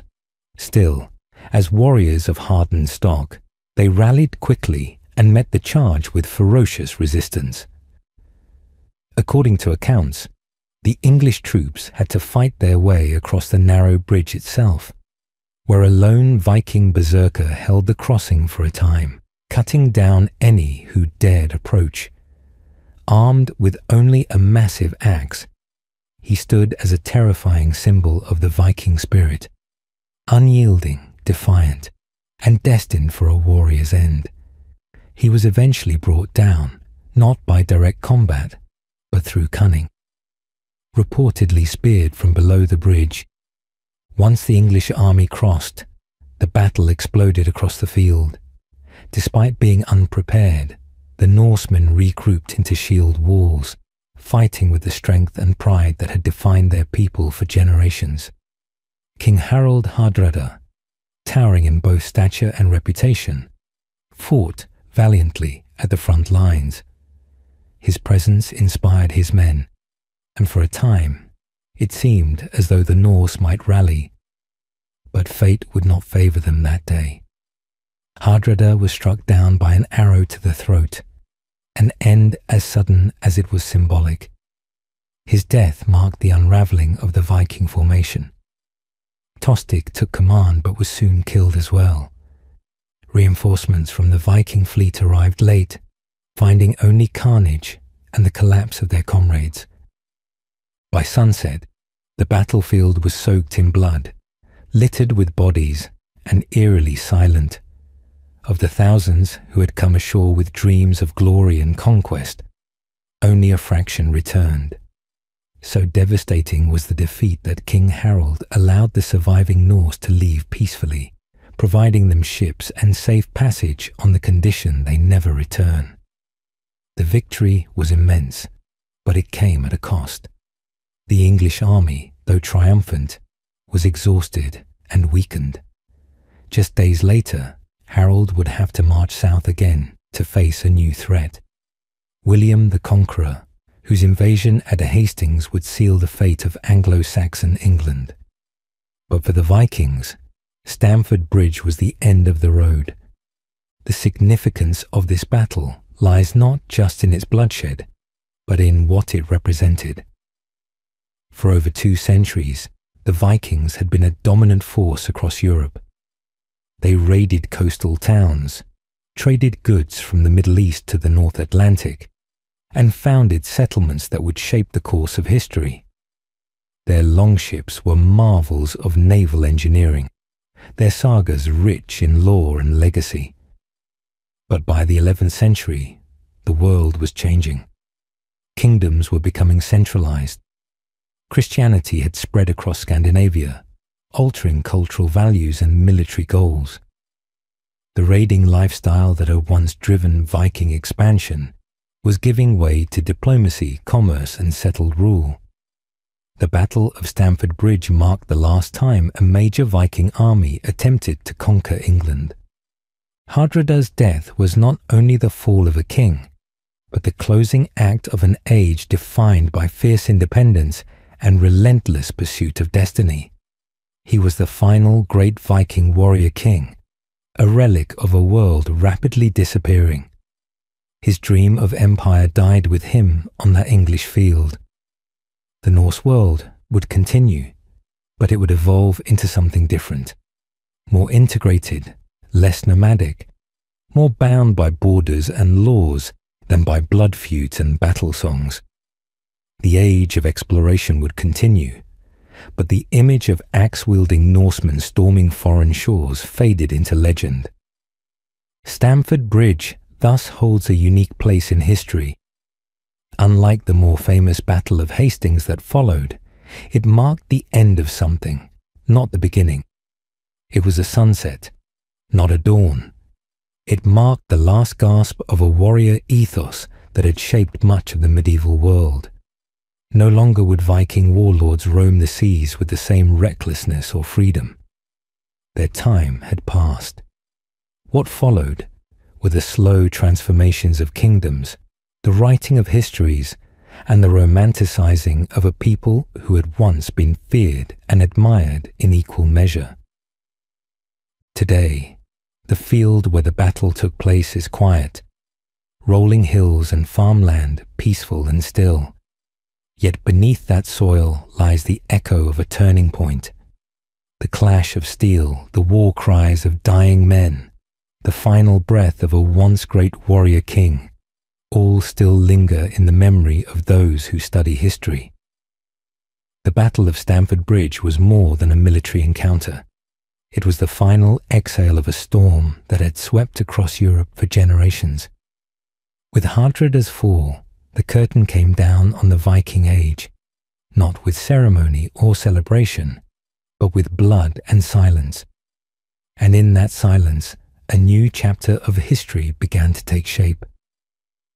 In the aftermath of the battle, as the smoke cleared and the wounded groaned amid the fallen, a strange stillness settled over the English countryside. This was not merely the end of a campaign. It was the unravelling of a legacy. For the survivors, the weight of the moment may not have been immediately clear, but history had turned. No longer would Europe brace for the arrival of sails on the horizon signalling terror and fire. The collapse of Hardrada's ambition signaled the collapse of an entire military ethos grounded in seaborne invasion and decentralized power. The Norse world began to turn inward. Kings, who once measured strength by conquest, now secured influence through treaties, intermarriage, and religious conformity. In Norway, the news of Hardrada's death sent shockwaves, His son Olaf returned from the battlefield and would eventually reign with a new perspective, favoring governance over glory, order over upheaval. It was a symbolic inheritance, as if the son understood what the father could not, that the world had changed. And so the Viking legacy passed not into oblivion, but into transformation. The sea kings faded into monarchs. The raiders gave way to rulers, and the battle that ended an era became a silent monument to history's ever-turning wheel. Viking Afterlife, Valhalla, Hell, and the Norse view of death. In the windswept north, where the seas rage and the mountains cut the sky, the Vikings lived and died under the gaze of gods who shaped the world, not with mercy, but with fire and fate. Death to them was not the end, but a transformation, a journey into the unknown guided by stories, rituals, and deeply held beliefs about what lay beyond the final breath. In the Norse world, the afterlife was not a singular realm of clouds or judgment. It was a constellation of places, destinies intertwined with the life one led, the deeds committed, and the way death finally claimed the body. At the heart of this worldview was a powerful concept, that not all souls walked the same path. Unlike later monotheistic interpretations of the afterlife, where moral virtue or sin dictated the soul's resting place, the Viking belief system offered a more complex map of the hereafter. It was not merely about good or evil, but about bravery, loyalty, family, fate, and one's alignment with the gods and spirits that governed the cosmos. The world of the dead was layered and vast, a realm as mysterious and rugged as the living one the Norse people braved with axe and sail. Valhalla, the Hall of the Slain, is perhaps the most well-known of these afterlife destinations, immortalized in sagas and revived in popular culture. Yet to the Norse, Valhalla was not a paradise open to all. It was reserved for those who died valiantly in battle, whose blood soaked the earth in service of courage. These chosen ones were taken by the Valkyries, divine warrior maidens, who swept over battlefields not to mourn the dead, but to select the worthy. These maidens of Odin did not weep. They judged, and those judged worthy were borne to the gates of Valhalla, where the All-Father himself presided. Within Valhalla, the dead did not rest in eternal leisure. They trained, they fought each day, their wounds healed by dusk, and they feasted in the evenings, drinking mead from the skulls of fallen beasts. This was no idle heaven. It was a warrior's forge, where the Einherjar, those fallen heroes, would prepare for Ragnarok, the prophesied final battle in which gods and giants would clash and the world would be remade. To be taken to Valhalla was not a reward for virtue. It was a drafting into a divine army, a final honor to fight alongside the gods. But Valhalla was only one part of the afterlife. Not all who fought bravely went to Odin's hall. Some were taken instead to Folkvangr, the field ruled by the goddess Freya. She, too, claimed half of the warriors slain in battle. This quiet detail, often overlooked, reveals the nuanced roles of the gods and goddesses in shaping the fate of souls. Freya's realm was softer than Valhalla, more serene, less about the drums of war and more about the restoration of those who had suffered. Yet it was still a place of great honor. Those who reached it had not failed. They had simply been chosen by a different divine force. For those who did not die with a sword in hand, or who lived lives away from war, other destinations awaited. One of the most significant was Hell, the underworld realm ruled by a being of the same name. Hel, daughter of Loki, half living and half dead in appearance, presided over a realm of shadows, not a hell of punishment, but a place of quiet and cold. It was here that many souls journeyed, especially those who died of illness, age, or other natural causes. It was not disgraceful, but it was less glorified. The fires of feasting did not roar here. The quiet hum of stillness prevailed. Runestones erected for the dead served as more than gravestones. They were announcements. They declared not only the name of the fallen, but their virtues, their kin, their travels, and their deeds. These inscriptions ensured that long after memory faded from lips, the stone would speak on their behalf. Some runestones even included curses against those who dared to move or defile them, a lasting protection etched in granite. They were voices in stone, standing firm against time and weather. As Christianity spread across Scandinavia, many Viking beliefs were slowly absorbed, altered, or hidden. Crosses appeared beside runes, and the names of Norse gods were replaced by saints.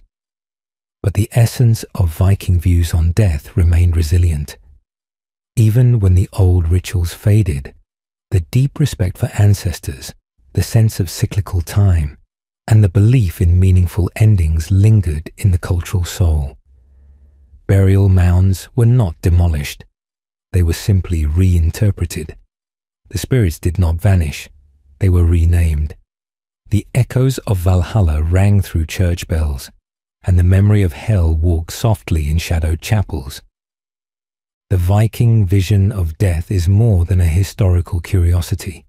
It is a testament to a people who looked at the vast unknown and responded not with despair, but with poetry, bravery, and ritual. They found meaning in the silence beyond breath, and honor in the way one departed. Their stories endure because they faced the end with eyes open, hearts steady, and spirits unafraid.